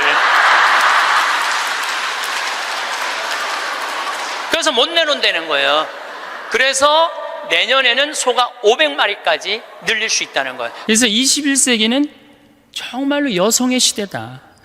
왜 여성의 시대가 왔느냐? 왜 남자애들이 시험을 못 보느냐? 조사를 해봤는데 이유는 딱 한 가지래. 컴퓨터 게임 때문에 그렇다고 그래요. 지금 중고등학교 아이들 모든 가정의 갈등의 원인은 컴퓨터 게임입니다. 그 다음에 또 남자의 특성 중에 하나는 개떼처럼 몰려다니는 걸 좋아한대, 남자애들. 그러니까 이 여자아이들하고 경쟁해서 이길 수가 없다는 거예요. 그러니까 지금 초등학교, 중고등학교 아이들에서는 지금 훨씬 더 많이, 이미 미국은 하버드 대학에 여학생이 더 많이 합격을 하고 있죠. 이렇게 살기 좋은 세상에 왔는데 우리나라 여자들은 사회에 참여하지 않습니다. 16대 국회의원 때 우리나라 여성 국회의원이 16명이었어요. 300명 중. 17대 39명이었어요. 10% 겨우 넘었습니다. 스웨덴은 47%, 덴마크는 28%. 그러니까 잘 사는 나라일수록 어때요? 여성의 사회 참여율이 높습니다.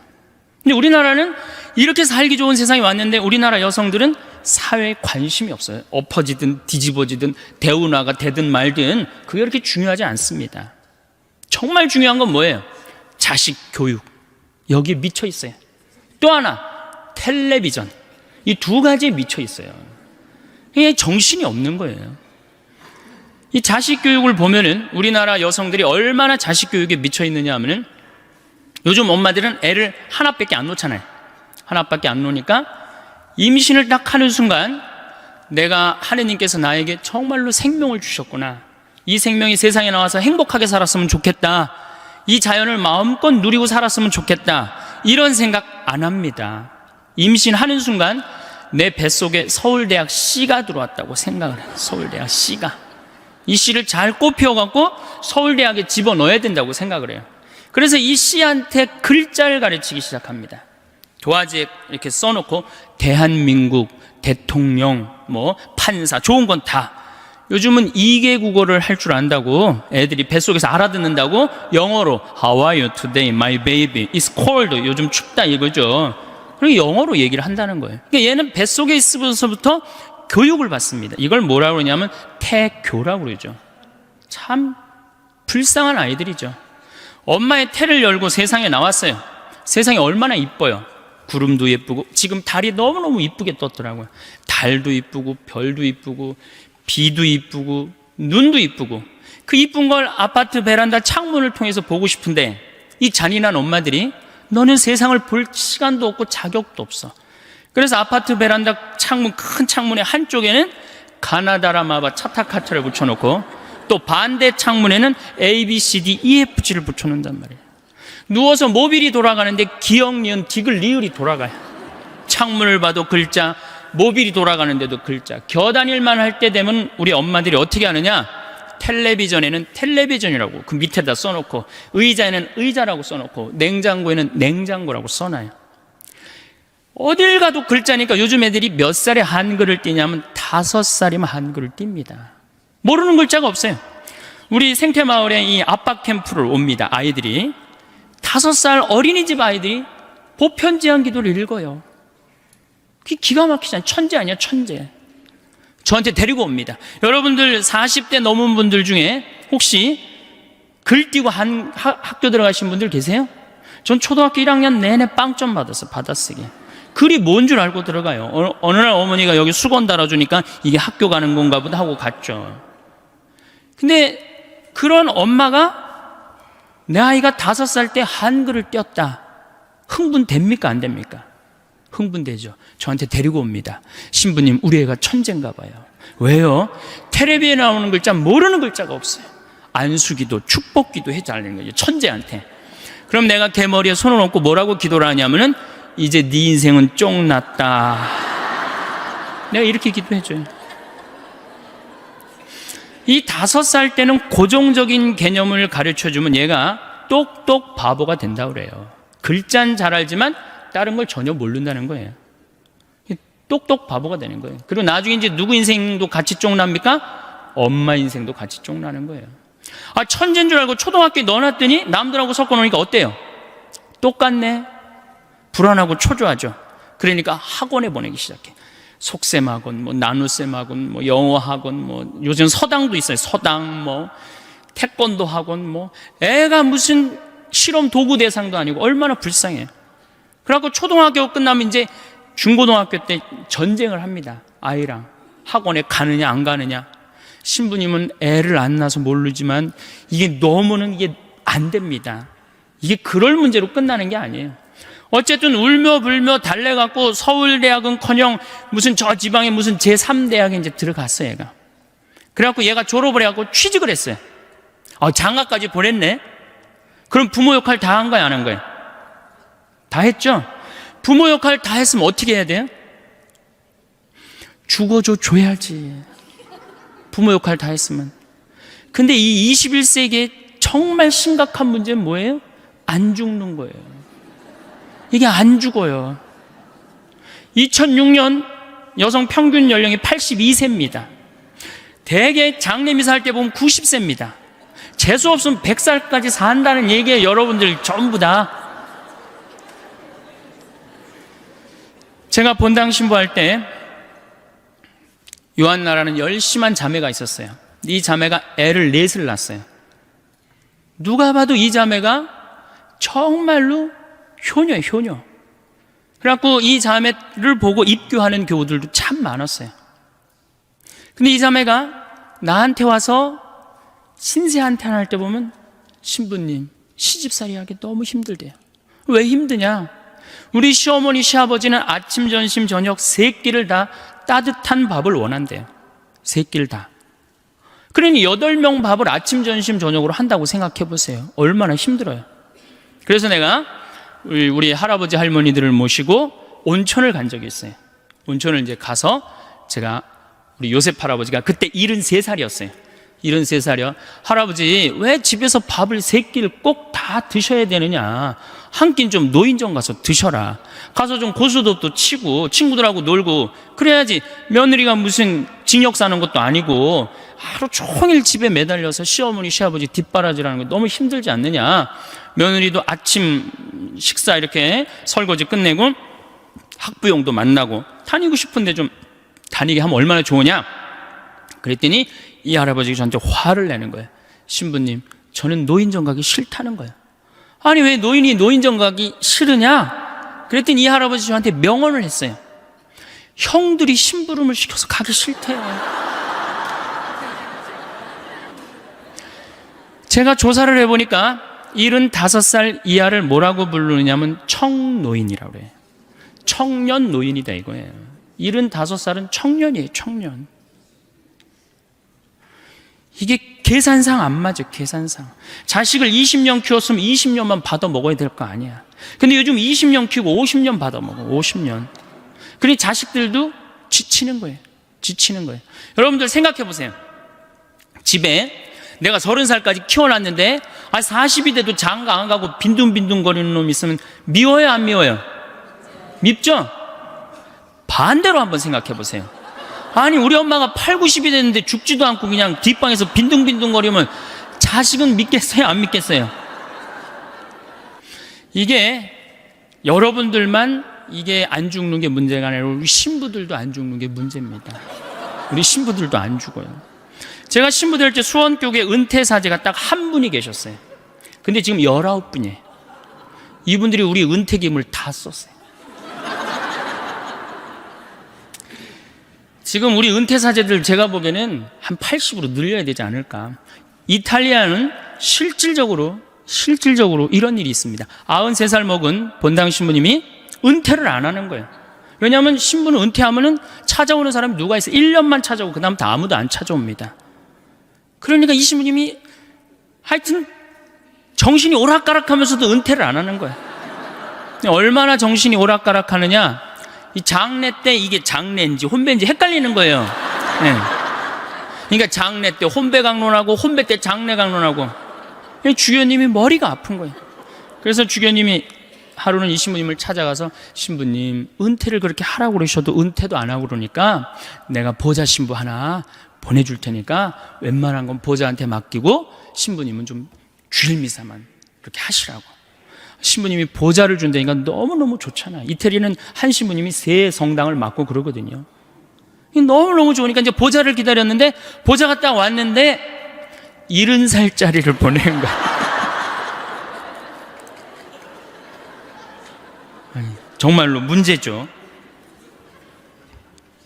자, 왜 제가 늙는다는 것은 70이 되고 80이 돼도 돌아가시지 않는 건 큰 축복입니다. 큰 축복임에도 불구하고 우리나라에는 축복이 아닙니다. 이렇게 오래 살 줄 모르고 있는 돈 없는 돈 누구한테 다 줘버렸어요? 자식한테 다 줘버렸어요. 나이를 먹으면 3가지가 문제예요. 첫 번째 몸이 아프고, 두 번째 친구가 없고, 세 번째 돈이 없어요. 60년 70년 쓰면은 눈도 잘 안 보이고 귀도 잘 안 들리고 허리도 아프고 자꾸 짜증이 나죠. 여기저기 아프니까 짜증이 나고 신경질을 자꾸 부리게 됩니다. 여러분도 한번 생각해 보세요. 70, 80이 됐으면 머리도 하얗고 얼굴도 쭈글쭈글한데 웃어도 현찬을 판국에 거기다 신경질 부리고 짜증 부리면 어느 며느리가 좋아하겠어요? 기가 막히잖아요. 젊은 사람들은 나이 먹은 분들의 고통을 모릅니다. 뭐 때문에 힘들어하는지. 나이를 먹으면 제일 먼저 어디에 문제가 와요? 이에 문제가 옵니다. 어금니가 빠져요. 치과를 이렇게 가보면 의사가 하는 말이, 할머니 틀니로 하려면 300만 원, 걸으려면 500만 원, 임플란트로 하려면 3천만 원입니다. 그 돈 있어요, 없어요? 이렇게 오래 살 줄 모르고 있는 돈 없는 돈 자식들한테 다 줘버렸는데. 그러니까 이제 설, 얼마 전에 설이 지났잖아요. 설 한 달 전에 아들한테 전화를 합니다. 얘야, 내가 요즘 이가 아파갖고 소화도 안 되고 골도 아프고 잠도 안 온다. 그럼 이 아들이 딱 알아들어야 되는데, 여기 지금 40대 되신 분들, 여러분들 어머니 아버지 이 어금니 몇 개 빠진 거 아는 분들 계세요? 없습니다. 그러니까 이 아들이 뭐라고 그러냐, 어머니 소금으로 양치하세요. 그래, 소금으로. 헬 이빨이 있어야지 해든지 말든지 해야지. 아들은 모르는 거, 어머니 어금니가 있는지 없는지. 그래갖고 이제 2주 전에 이제 아들이 어머니 이 없으신 거 아니에요? 제가 해드릴게. 이러면 참 마음이 편안하겠는데, 소금으로 해려니 이제 속이 끓는 거죠. 한 번 또 전화를 합니다. 내가 요즘 이가 더 아파갖고 소화도 안 되고 정말로 잠도 안 온다. 어머니 왜 내 말을 이렇게 안 들으세요? 소금으로 하라니까. 그래갖고 설날 갖고 용돈을 주고 가는데 딱 10만 원을 딱 주고 가면은 이게 이제 우라통이 터지는 거예요. 어디 가서 얘기하긴 창피하고, 자식 욕먹이는 것 같고, 자기 자존심 상하고. 누굴 찾아오냐면 본당 신부를 찾아옵니다. 신부님, 내 말 좀 들어보세요. 그러면 이 할머니들이 내 말 좀 들어보라고 그러면은 아들이 이 안 해준 얘기만 하면 제가 다 알아들어요. 근데 이제 70, 80대 할머니들이 내 말 좀 들어보라고 그러면 꼭 어디서부터 시작하냐면 대동아 전쟁부터 이제 시작을 해요. 거기부터 이제 시작을 해야지 이제 마음이 풀리는 거예요. 신부님, 내가 대동아 전쟁에 시집을 와갖고 노숙갈 뺏긴 얘기, 공출 당한 얘기, 뭐 시집살이 한 얘기, 그래갖고 신부님이 이제 해방이 됐어요. 해방. 이빨 얘기 나오려면 아직 멀었어. 이제 해방된 거예요. 해방. 네. 그래갖고 좀 살만했더니 글쎄 6.25가 터지지 않았어요. 1.45 때 고생한 얘기. 그리고 이제 53년부터 62년까지 똥구멍이 찢어지게 가난한 얘기를 합니다. 할머니, 똥구멍이 찢어지게 가난한 게 뭐예요? 신부님, 말도 마십시오. 전쟁 끝나고 먹을 거 아무것도 없는데 9월에 이제 추수를 하면 먹을 게 2월에 떨어진다는 거예요. 보리는 5월에 피는데, 이 식구는 한둘도 아니고 이게 다 먹고 살아야 되는데 먹을 게 어디 있어? 그러니까 풀뿌리 캐서 먹고 산 나물 캐서 먹고, 이제 그것도 이제 모자라면은, 배가 고프 모자라면 제일 요깃거리가 소나무 껍질이래. 안에 속껍질. 그걸 이렇게 껍질을 벗겨갖고 말리면은 이제 물기가 말라지면 그거를 갈아갖고 국에다 넣어서 먹는데요. 그럼 그렇게 배가 부르대요. 근데 이 소나무 껍질이 야채랑 과일의 섬유질하고는 질적으로 틀립니다. 이거는 들어가면은 수분이 쫙쫙 빠져갖고 딱딱하게 굳는 거예요. 그래갖고 대장에 가면 돌덩어리가 되는 거예요. 소나무 껍질이. 그러니까 이게 딱딱한 돌덩어리를 빼내니 똥구멍이 찢어지는 거죠. 똥구멍이 찢어지게 가난하게 고생한 얘기. 그래갖고 논 팔고 소 팔고 이렇게 해갖고 내가 내 자식을 이렇게 키워놨는데 나 늙었다고 이렇게 내 이해 하나 해주지 않는다고. 신부님, 나 인생 헛살았다. 불행한 거죠. 불행한 거죠. 인생 헛살았다. 신부님, 억울해서 못 살겠다. 그 얘기를 합니다. 자, 이렇게 몸이 아파요. 그 다음에 친구가 없어요. 나이를 먹으면은 자꾸 줄어듭니다. 떠나가고 죽고.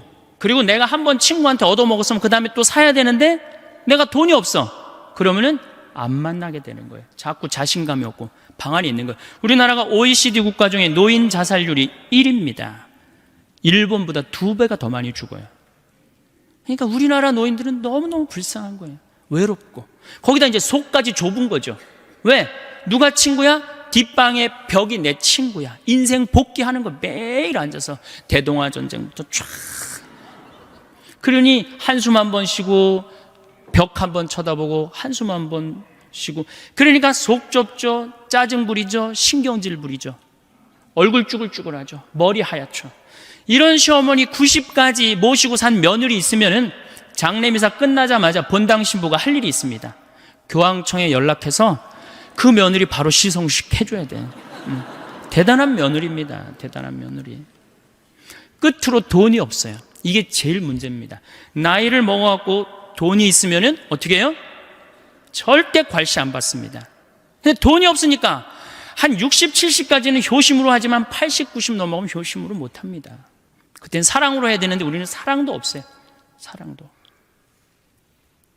제가 이 불란서 쌍젤리제 거리를 이렇게 밤에 가보니까 거기에 쫙 있는 분들이 할머니들밖에 없어요. 할아버지들밖에. 와인 한 잔 시켜갖고 탁 팔짱 끼고 나와서 음악 듣고 집시들이 연주하면 1유로 탁 내고, 젊은 사람 하나도 없어요.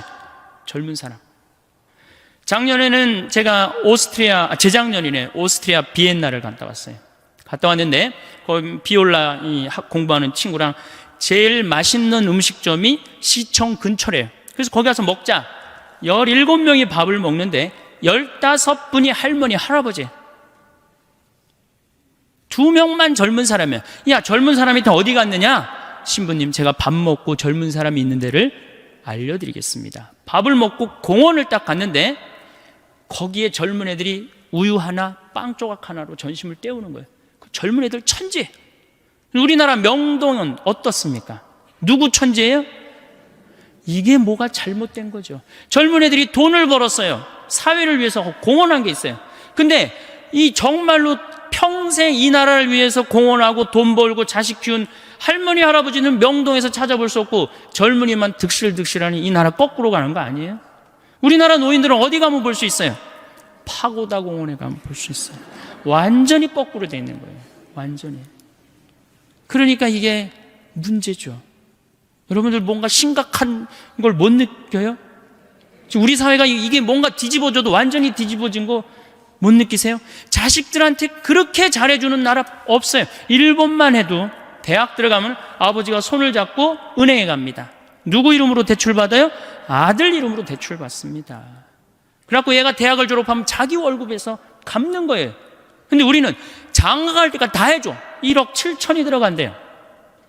그러니까 있는 돈 없는 돈 다 주고 난 다음에 그냥 죽으면 서로 속편하고 상당히 좋은데 다 주고 난 다음에 안 죽는단 말이야. 50년 동안 안 죽어요. 반평생, 반백년. 이 소중한 인생을 우리는 다 날린단 말이야. 그러니까 우리나라는 행복지수가 178개국 중에 102등이에요. 경제는 세계 10위라고 그러는데 행복지수는 왜 100등이 넘어갈까요? 태어나자부터 공부하죠. 입시지옥에 시달리죠. 부모들은 아파트에, 애 학원비에, 등록금에, 노인들은 있는 돈 없는 돈 자식들한테 다 줘갖고 행복하지 않아요. 그럼 정말로 성당에 오면 행복하냐? 여러분들 성당에 오면 어떻게 행복하세요? 제가 항상 이렇게 강의를 다닐 때 보면은 이 이상한 대답이 나와요. 이 지금과 같은 대답이. 저는 그렇게 생각하지 않아요. 천주교 컨셉은 우울이에요. 천주교 컨셉은 행복이 아니에요. 천주교 컨셉은 우울입니다. 개신교는 찬양, 기쁨, 감사, 영광, 알렐루야, 아멘이에요. 근데 우리 천주교는 참회의 절, 양심성찰, 봄판공, 가을판공, 십자가의 길, 요즘 지내는 사순식이야. 이 컨셉은 우울입니다. 우울. 우리는 우울해야 돼. 우울해야 돼. 우리는 기쁘면 안 돼요. 성당 나오면 기쁠 게 뭐 있어요? 우선 여러분들을 부르는 용어 자체가 참, 여러분들 보면 전 참 신앙의 신비를 많이 느껴요. 용어 자체가 뭐냐? 신자야. 이거 뜻을 풀이하면 믿을 신의 놈자자예요. 그러면 신자 여러분, 그러면 뭐라고 그러는 거예요? 믿는 놈들 여러분 이러는 거예요. 그래도 좋고 행복하다고. 이렇게 성당에 꽉 찬 거 보면 성령의 역사가 아니면 불가능하죠. 개신교는 뭐라고 부릅니까? 성도라고 그래요. 거룩한 무리 여러분, 믿는 놈들 여러분, 거룩한 무리 여러분. 틀리지 않아요? 예? 뭔가 여러분들, 제가 21세기는 서비스의 시대, 웰빙의 시대라고 하는데 서비스가 되지 않는 공동체는 망하게 돼 있어요. 그런데 이게 믿는 놈들 여러분 그러고 있으니 개신교는 성도 여러분 이러고 있는데, 불교는 불자라고 그래요. 불자, 부처님의 아들. 그래서 불자님이 가능한 거예요. 절에는 불자님 그러죠? 부처님의 아드님. 여러분들 신자님 이런 소리 들어본 적 있어요? 들어본 적 없죠? 그러니까 이 불자님들은 이런 극 서비스를 받으니까 시주를 하면 얼마를 하느냐? 한 번 하면 10만 원에서 100만 원 합니다. 거룩한 무리들은 한 번 하면 10,000원에서 10만 원 합니다. 믿는 놈들은 1,000원만 하면 되는 거야. 그러니까 천주교 교우들 헌금 안 낸다고 욕할 필요 하나도 없다는 거예요. 정말로 우리 교회가 교우들을 정말로 감동을 시켜주고 서비스를 해준다면은 전 교우들 헌금 많이 된다고 믿습니다. 네. 그래서 이 로리 베리 존슨이라고 최고 경영자 CEO라는 책을 쓴 개신교 미국의 그 컨설팅 회사 사장이 있어요.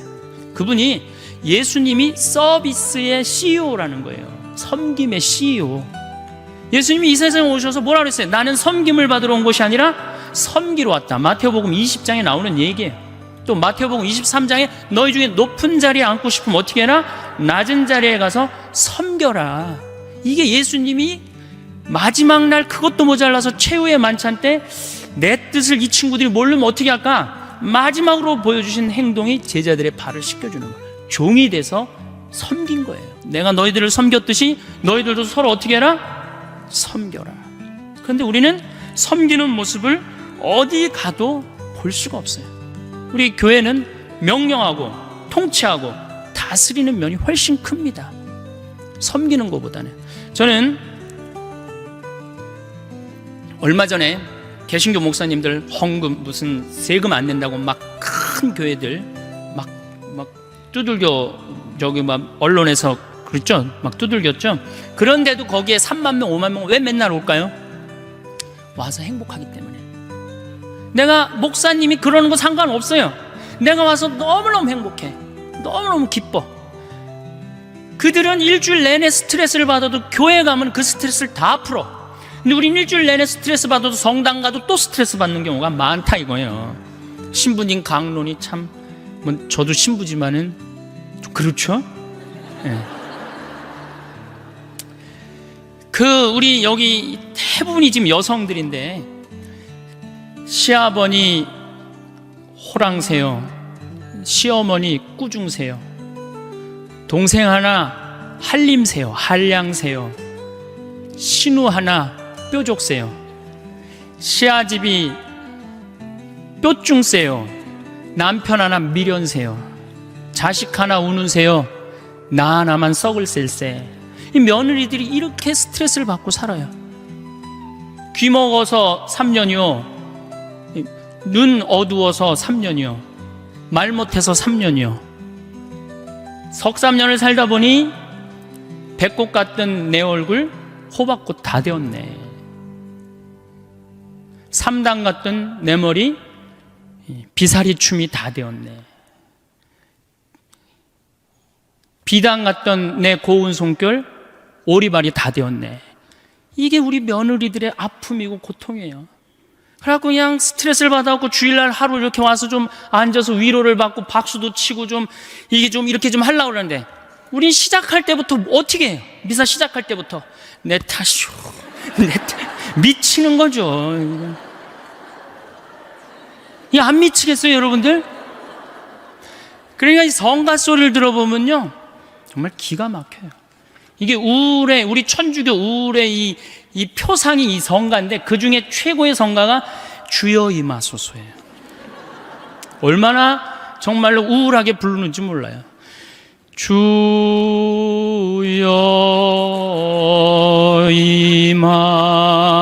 임하소서. 기쁠 게 뭐 있어요. 그냥 개신교는 4분의 3박자로 부릅니다. 이 노래. 주여 임하소서 내 마음에 아무게 헤매는 한 마리 양을, 이렇게 부르잖아요. 근데 우리는 이거를 청승을 떨면서 불러요. 태양과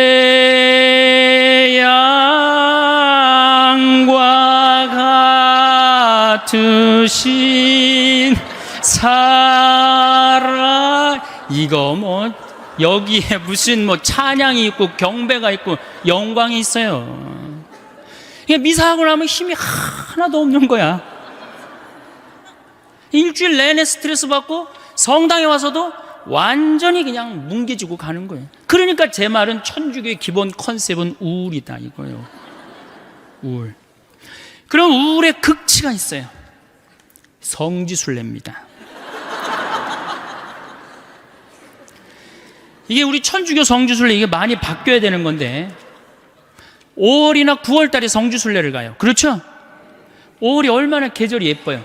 장미 만발하고 정말 꽃 철쭉 막 펴 있고 얼마나 이게 가슴이 막 이렇게 봄처녀 이렇게 뛰어요. 그래서 성지순례를 가요. 9월 달에 코스모스 만발할 때 성지순례를 갑니다.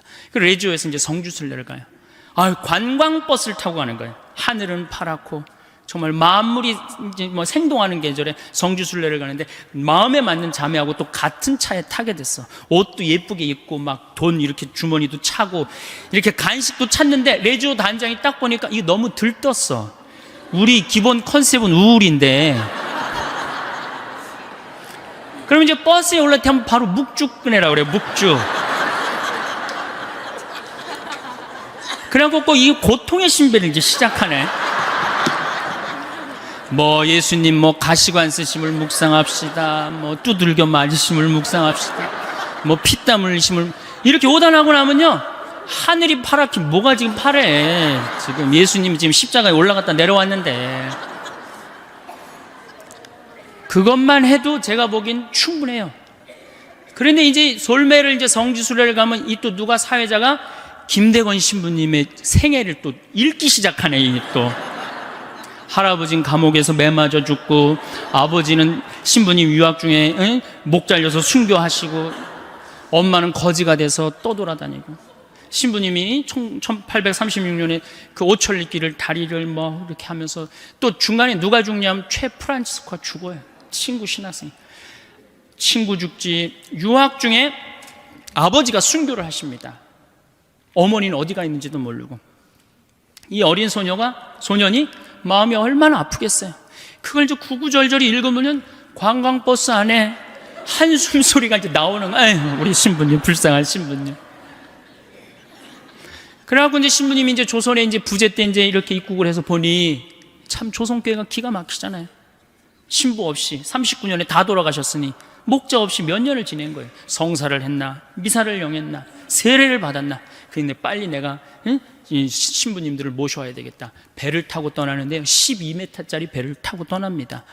이 어부들이 김대건 신부님이 해양법을 아는 줄 알았어요. 근데 김대건 신부님은 저쪽으로 가면 중국일 거다. 그리고 떠난 거예요. 그러니 고생을 얼마나 했겠어요. 정말 대단한 분이죠. 그래갖고 그냥 20일 동안 먹지도 못하고 난파를 당합니다. 노도 떨어지고 뭐 닷도 그냥 없어지고 하여튼 기적으로 이제 상황에 도착해갖고 신부님 서품을 받고 다시 돌아오죠. 똑같이 고생을 하는데 왔는데 제주도네. 조선인 줄 알고 왔는데 그래갖고 다시 또 이제 인천으로 들어가갖고 신부님이 사목 활동을 하다가 주무시지도 않고 사제가 더 필요하다 그래서 사제를 영입하려고 그러다가 순위도에서 붙잡히시죠. 6월 달에 6월 달에 붙잡혀하고 9월에 순교를 하는데 이 젊은이가 관아에서 라틴어 하지, 불어 하지, 중국어 하지, 우리나라 말 하지 이런 인재가 어디 있어요. 그러니까 회유를 해도 신부님 우리 대장 예수님 이러면서 교우들 보아라 난 이제 하늘나라로 간다 이렇게 굳건한 신앙을 가졌으니 신부님을 때리죠. 때리니까 6월에서 9월에 순교하니 여름을 지나잖아요. 허벅지에 구더기가 나고 그냥 정말로 고생을 하죠. 그래갖고 신부님이 9월 16일 날 세남토에서 순교를 하시는데 이렇게 순교를 하십니다. 어느 쪽으로 되면 잘 자르겠느냐, 이쪽으로 되면 잘 자르겠느냐, 저쪽으로 되면 잘 자르겠느냐. 그래갖고 12휴강의 칼에 8번째 칼에 신부님이 떨어지셨다. 그런데 여러분들은 뭐 하는 거냐? 이렇게 훌륭한 신앙 성도를 모시고 사는데 주일미사를 제대로 나오냐, 선교를 제대로 하냐. 그럼 교우들은 또 고개 팍 숙이고 우울 컨셉으로 나가는 거죠. 자, 장하다 순교자 합시다. 장하다 장송, 그러니까 장례차가 가는 거야. 관광버스가 아니라. 그러다 어느 사이에 이제 그렇게 하다 보면 성지에 도착을 합니다. 그러면 시키지 않아도 십자가 얘기를 알아서 해요. 이제 십자가 얘기를 끝나고 밥을 먹는데, 이 사회자, 이 단장이 보기엔 좀 미안하다면 1년에 한 번 나오는 건데, 술을 먹이기 시작해요. 한 잔씩. 먹으라고. 갈 때는 거룩한데 올 때는 이상한 모습이 나옵니다. 갈 땐 분명히 장하다로 갔는데 올 땐 차차차로 오는 거예요. 이게 우리 한국 천주교의 모습이에요. 한국 천주교의 모습. 개신교는 처음부터 거룩하게 가서 끝까지 거룩하게 옵니다. 중간에 뭐 노래하고 박수치고 춤추고 없어요. 왜? 이미 교회에서 다 했기 때문에 이건 성주순례로 끝나는 거예요. 우리는 한 번도 한 적이 없어. 이제 1년에 유일하게 한 번 스트레스 풀 수 있는 시간은 돌아오는 길이야. 그 시간은 광란의 시간이 돼야지 스트레스를 푸는 거예요. 미치는 거죠. 통제가 안 돼요. 그 시간에는. 보면 화장실 갈 때도 춤추고, 야, 제가 이렇게 성주순례 다닐 때마다 저 사람이 저런 끼가 있는 줄은 꿈에도 몰랐다. 그런 사람이 참 많아요.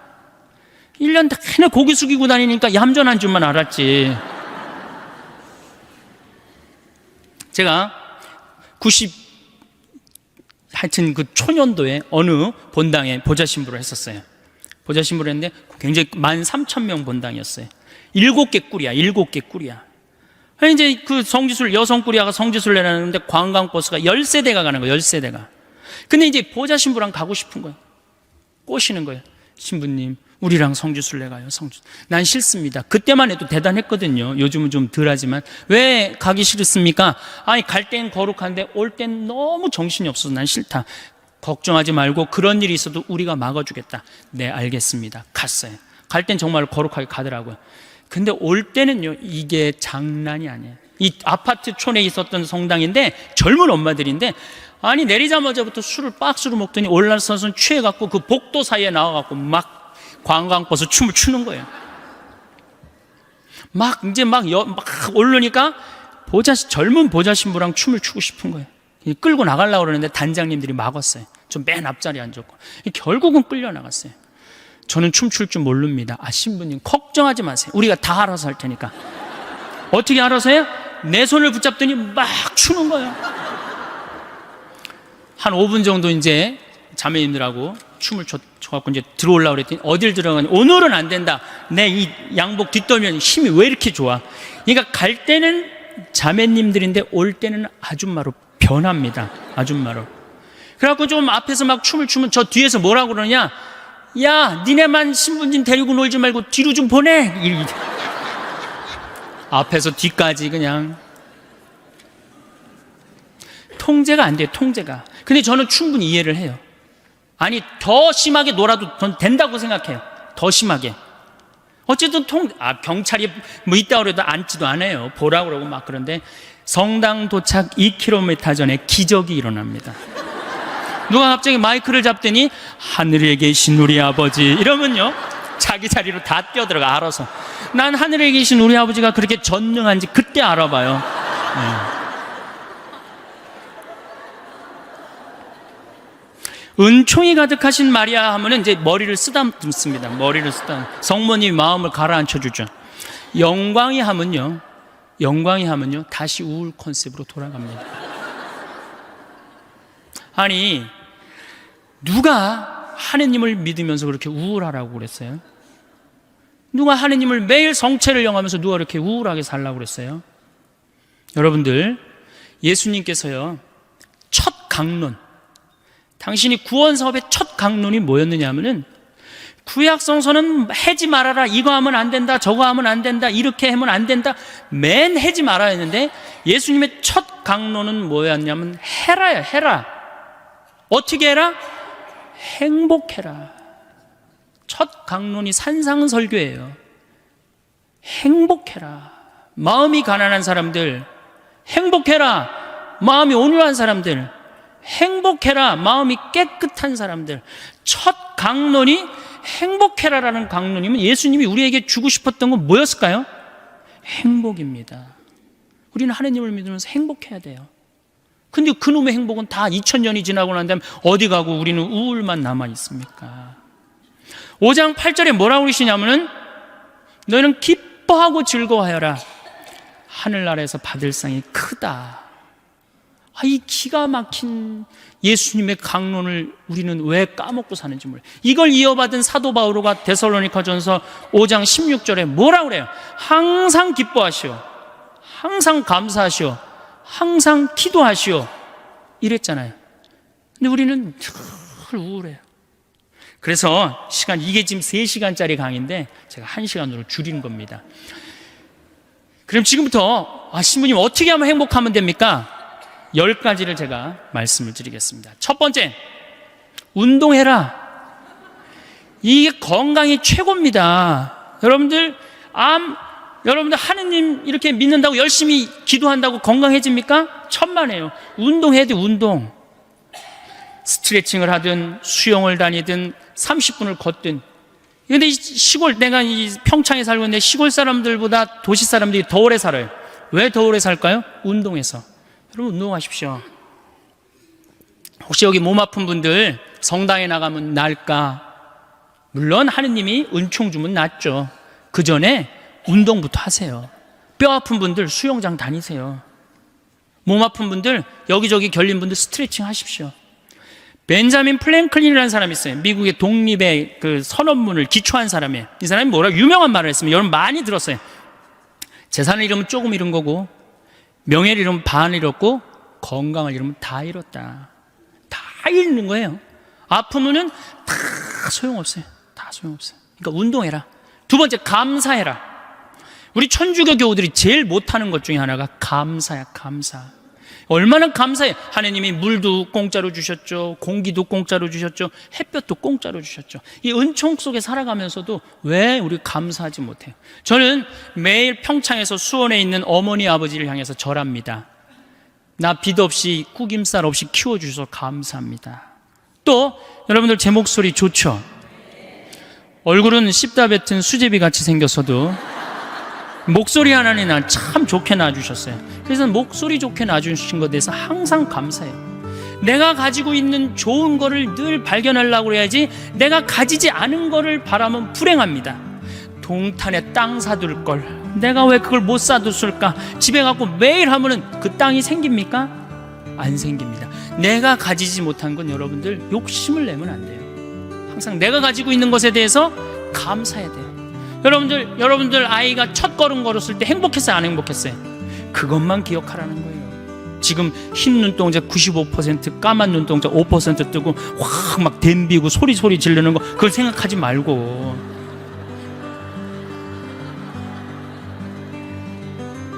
세 번째, 대화해라. 대화해라. 정말로 우리가 대화가 필요합니다. 이제 100년 동안 살 거예요. 여러분들 100년 동안 살 거기 때문에 이 대화가 꼭 필요합니다. 나하고 정신적으로 맞는 사람과의 대화 굉장히 중요해요. 물론 남편이면 가장 좋죠. 아내면 가장 좋죠. 남편과 아내가 안 된다면 성당에 영적으로 깊은 사람들이 분명히 있을 거예요. 그런 사람하고 친분을 가지세요. 밥 한 그릇 사줘가면서라도 투자하셔야 돼요. 여러분들 인생을 위해서 밥 한 그릇 사줘가면서 깊은 대화를 나눌 수 있는 그런 사람을 많이 가지고 있으면 있을수록 여러분들은 행복하게 살 수 있어요. 맨날 십자가의 길 20번 하루에 내가 해리라 그런다고 행복한 게 아니에요. 네 번째, 공부해라. 자, 여러분들 초등학교 6년, 중고등학교 6년, 대학교 4년, 12년, 16년 동안 공부해서 50살까지 먹고 삽니다. 50살까지. 자, 50살부터 100살까지 살려면 어떻게 해야 될까요? 다시 공부해야 돼. 근데 우리나라 사람은 공부를 안 해요. 이게 문제입니다. 큰 문제예요. 공부 안 하는 거. 다섯 번째, TV 시청을 반으로 줄여라. 지금 이 평화방송 중계하고 있는 걸로 알고 있는데 텔레비전이 문제 중에 문제입니다. 현대의 하느님이 누가 하느님이에요? 우리 예수님이 하느님이에요? 저는 예수님이 하느님이라고 생각하지 않아요. 텔레비전님이 하느님이라고 생각해요.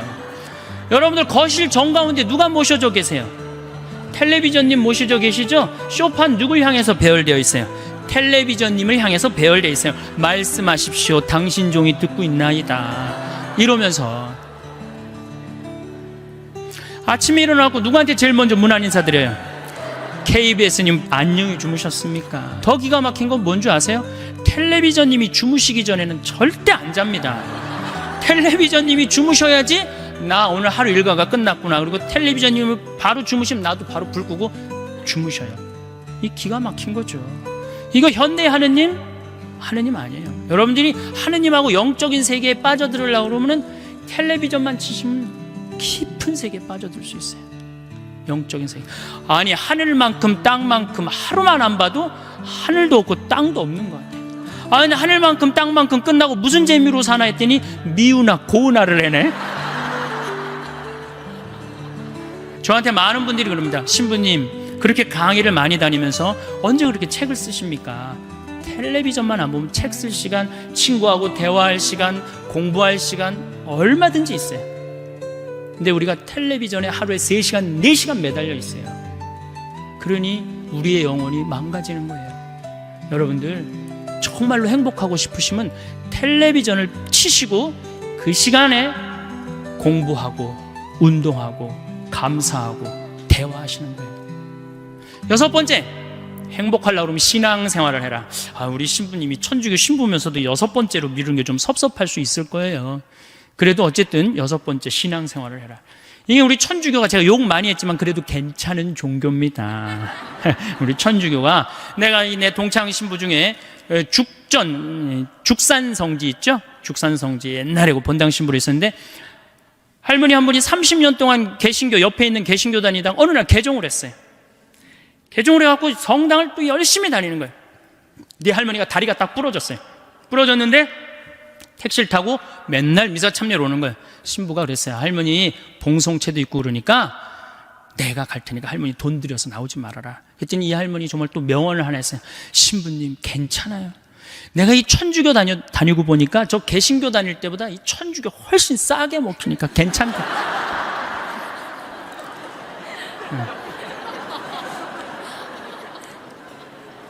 여러분들, 우리가 하느님께 의지하고 살아갈 때 마음의 평화를 누립니다. 여러분들이 세상 것에 자꾸 의지하면요, 완전히 망가집니다.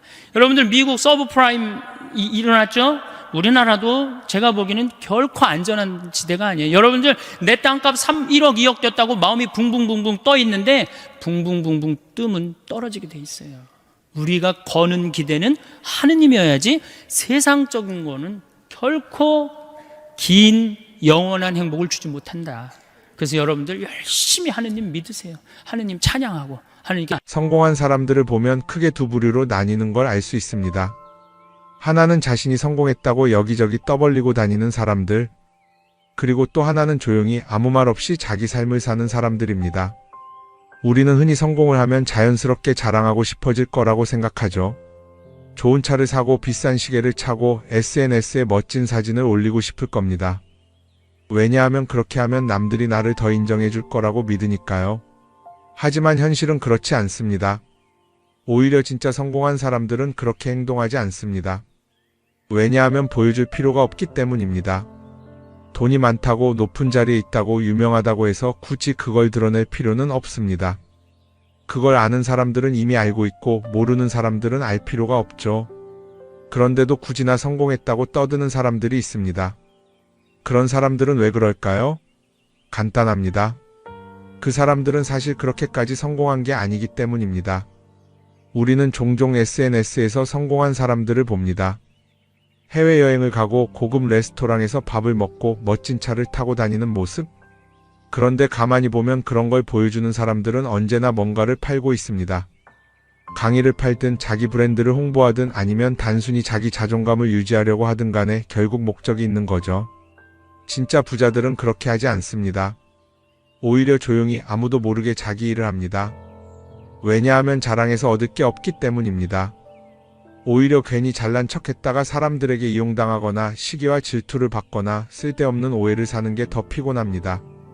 이건 단순한 돈 이야기가 아닙니다. 사회적인 성공을 이룬 사람들도 마찬가지입니다. 진짜 실력 있는 사람들은 자기 실력을 굳이 떠벌리지 않습니다. 왜냐하면 그럴 필요가 없으니까요. 자기 분야에서 최고라면 사람들이 먼저 알아서 찾아옵니다. 반대로 실력이 부족한 사람일수록 자기를 포장하려고 애씁니다. 우리가 흔히 듣는 말이 있죠. 빈수레가 요란하다. 이 말이 괜히 있는 게 아닙니다. 정말 내실이 있는 사람들은 굳이 시끄럽게 굴지 않습니다. 반대로 겉만 번지르르한 사람들은 자기가 얼마나 대단한지 떠들고 다닙니다.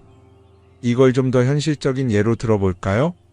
동창회에 나가면 꼭 이런 사람이 있습니다. 옛날에는 별거 아니었는데 갑자기 잘 됐다고 나타나서 자기가 얼마나 성공했는지 자랑하는 사람. 처음에는 다들 와, 대단하다 하고 들어주지만 시간이 지나면 어떨까요? 대부분 속으로 이렇게 생각할 겁니다. 저 사람 뭐 저렇게까지 티를 내? 결국 그런 사람은 점점 멀어지게 됩니다. 반면에 정말 성공한 사람들은 조용합니다. 굳이 자기가 어떻게 살고 있는지 설명하지 않죠. 그런 사람들은 오히려 주변에서 먼저 알아보고 자연스럽게 존경을 받습니다. 그게 진짜 성공입니다. 그럼 우리는 어떻게 해야 할까요? 내가 뭔가를 이루었을 때 굳이 남들에게 알릴 필요가 있을까요? 물론 가까운 사람들에게 좋은 소식을 전하는 건 좋습니다. 하지만 굳이 모든 사람들에게 나 이렇게 잘 살고 있어요 하고 알릴 필요는 없습니다. 그런 행동은 결국 나에게 득이 되지 않습니다. 성공이라는 건 원래 조용한 겁니다. 내가 잘 되고 있으면 주변 사람들이 자연스럽게 알게 됩니다. 굳이 내가 말하지 않아도 내 행동과 태도에서 묻어나오게 되어 있습니다. 그러니 굳이 보여주려고 애쓰지 마세요. 오히려 그게 더 진짜 성공한 사람의 태도입니다. 사람은 사회적 동물이라고 하잖아요. 혼자 살아갈 수 없고 결국 사람과의 관계 속에서 기쁨도 얻고 때로는 상처도 받습니다. 그런데 한 가지 생각해 볼 게 있어요. 우리가 정말 인간관계가 필요해서 맺고 있는 걸까요? 아니면 그냥 그래야 한다고 배워서 어쩔 수 없이 유지하고 있는 걸까요? 어릴 땐 친구 많으면 좋다고 하죠. 사회생활에서도 인맥이 중요하다는 말을 많이 합니다. 그런데 정작 주변을 보면요, 인간관계가 넓은 사람일수록 스트레스를 더 많이 받아요. 전화벨이 울릴 때마다 이번엔 또 무슨 부탁일까 싶고 단체 채팅방에서 메시지가 올 때마다 이걸 또 어떻게 대답해야 하나 고민하죠. 관계가 많아질수록 책임과 피로도 함께 늘어나는 겁니다. 어떤 사람들은 인간관계를 줄이면 외롭지 않겠냐고 해요. 그런데 가만히 생각해보면 진짜 외로움을 느끼는 순간이 언제인지 아세요? 오히려 불필요한 인간관계 속에 있을 때입니다. 같이 밥을 먹고 얘기를 나누는데도 뭔가 허전하고 대화가 컥 돌고 속마음을 나누지도 못할 때, 그럴 때 우리가 더 외롭다고 느끼죠. 그렇다고 당장 인간관계를 다 끊어버릴 순 없겠죠. 하지만 적어도 내가 정말 소중하게 여겨야 할 관계와 그냥 관성적으로 유지하는 관계는 구분할 필요가 있습니다. 예를 들어 매번 나한테 부탁만 하고 정작 내가 어려울 땐 연락 한 번 없는 사람. 내가 실수하면 뒷담화를 하면서 내 앞에서는 웃는 사람. 이런 관계를 굳이 계속 이어갈 이유가 있을까요? 가끔은 이런 경험도 있을 거예요. 우연히 어떤 사람과 친해졌는데 만난 지 얼마 되지도 않았는데 너무 많은 걸 털어놓는 사람들 있죠. 자기 속사정부터 가족 문제, 직장 고민까지 쏟아내는 사람들. 이런 경우 두 가지의 가능성이 큽니다. 하나는 그냥 감정적으로 의존할 사람이 필요해서일 수도 있고 또 하나는 내가 믿을 만한 사람인지 떠보는 걸 수도 있어요. 어떤 경우든 이런 관계는 오래가기 어렵습니다. 사실 친밀함이라는 건 시간이 필요한 법이에요. 적당한 거리를 두고 천천히 서로를 알아가야 하는데 초반부터 급격하게 가까워진 관계는 쉽게 무너지는 경우가 많습니다. 처음엔 친하다고 생각했는데 어느 순간 사소한 일로 틀어지고 결국 남보다 못한 사이가 되는 거죠. 그러면 인간관계를 어떻게 해야 할까요? 답은 간단합니다. 억지로 맺지 말고 굳이 유지하려고도 하지 않는 거예요. 내가 편한 관계라면 자연스럽게 이어질 것이고 그렇지 않다면 서서히 멀어질 겁니다. 그리고 그걸 억지로 붙잡지 않아도 괜찮습니다. 관계를 유지하는데 에너지를 쓰기보다는 정말 소중한 관계에 집중하는 게 더 낫지 않을까요? 어떤 사람은 내가 인간관계를 줄이면 나중에 나 혼자 남는 거 아니냐 걱정하기도 해요. 그런데 생각해보면요, 진짜 나를 위하는 사람은 많지 않아요. 인간관계를 줄인다고 해서 완전히 혼자가 되는 게 아닙니다. 오히려 불필요한 관계를 정리하고 나면 남아있는 관계들이 더 단단해지고 가치 있게 느껴질 겁니다. 예전엔 인맥이 자산이라는 말을 많이 했어요. 그런데 요즘은 꼭 그렇지도 않죠. 오히려 불필요한 인간관계가 많으면 그게 짐이 될 수도 있어요. 적당한 거리, 적당한 선. 이걸 잘 지키는 게 결국엔 가장 편한 인간관계를 유지하는 방법 아닐까요? 한번 곰곰이 생각해 보세요. 지금 내 주변에 있는 사람들 중에서 내가 정말 편하게 만날 수 있는 사람이 몇 명이나 되는지, 내가 억지로 맞춰주고 있는 관계는 없는지. 관계를 줄이면요, 외로워지는 게 아니라 오히려 더 자유로워집니다. 그리고 자유로워진 만큼 내 인생에서 정말 중요한 것에 집중할 수 있게 됩니다. 인간관계 너무 많은 걸 신경 쓰다 보면 정작 중요한 걸 놓칠 수 있어요. 그러니까 이제는 한 번쯤 정리해보는 것도 나쁘지 않을 겁니다. 사람들이 돈을 많이 벌고 싶어 하는 이유가 뭘까요? 단순히 돈이 많으면 좋으니까? 물론 그것도 있겠지만 사실 돈을 원하는 진짜 이유는 더 나은 삶을 살기 위해서겠죠. 그런데 문제는 돈을 많이 번다고 해서 반드시 삶이 나아지는 건 아니라는 겁니다. 오히려 더 많이 벌수록 더 많이 쓰게 되는 경우가 많아요. 가끔 이런 생각해 본 적 없으세요? 예전에는 돈이 지금보다 훨씬 적었는데 이상하게 그때가 더 여유로웠던 것 같다. 왜 그럴까요? 사실 우리가 원하는 건 돈 그 자체가 아니라 돈을 통해 얻을 수 있는 자유인데 돈을 벌면 벌수록 그 자유를 잃어버리는 경우가 많아요. 더 좋은 차, 더 좋은 집, 더 좋은 옷을 사면서 점점 더 많은 돈이 필요해지고 결국엔 돈을 벌기 위해 또다시 일해야 하는 악순환에 빠지게 되는 거죠. 한번 생각해 봅시다. 우리가 정말 필요해서 뭔가를 사는 경우가 얼마나 될까요? 필요해서라기보다는 남들이 가지고 있으니까 없어 보이기 싫으니까 혹은 그냥 기분 전환을 위해서 소비하는 경우가 훨씬 많아요. 그리고 그런 소비를 할 때마다 스스로 이렇게 합리화를 하죠. 이 정도는 나를 위한 투자야. 그런데 가만히 보면 그 소비가 진짜 나를 위한 소비인지 아니면 그냥 사회가 만든 기준에 끌려가고 있는 건지 헷갈릴 때가 많습니다. 예를 들어 예전에는 스마트폰 하나면 충분했는데 이제는 스마트워치도 있어야 하고 무선 이어폰도 필요하고 태블릿도 있어야 할 것 같고 하나를 사면 또 다른 무언가가 필요해지는 시기예요. 사실 이건 우리가 그렇게 만들어진 겁니다. 광고도 그렇고 SNS도 그렇고 자꾸 우리에게 이렇게 말하죠. 이걸 사야 더 행복해질 수 있어요. 그런데 정작 그걸 사고 나면 어때요? 처음 며칠은 좋죠. 그런데 시간이 지나면 또 다른 걸 사고 싶어져요. 왜냐하면 물건이 우리를 오래 행복하게 만들어주지는 않거든요.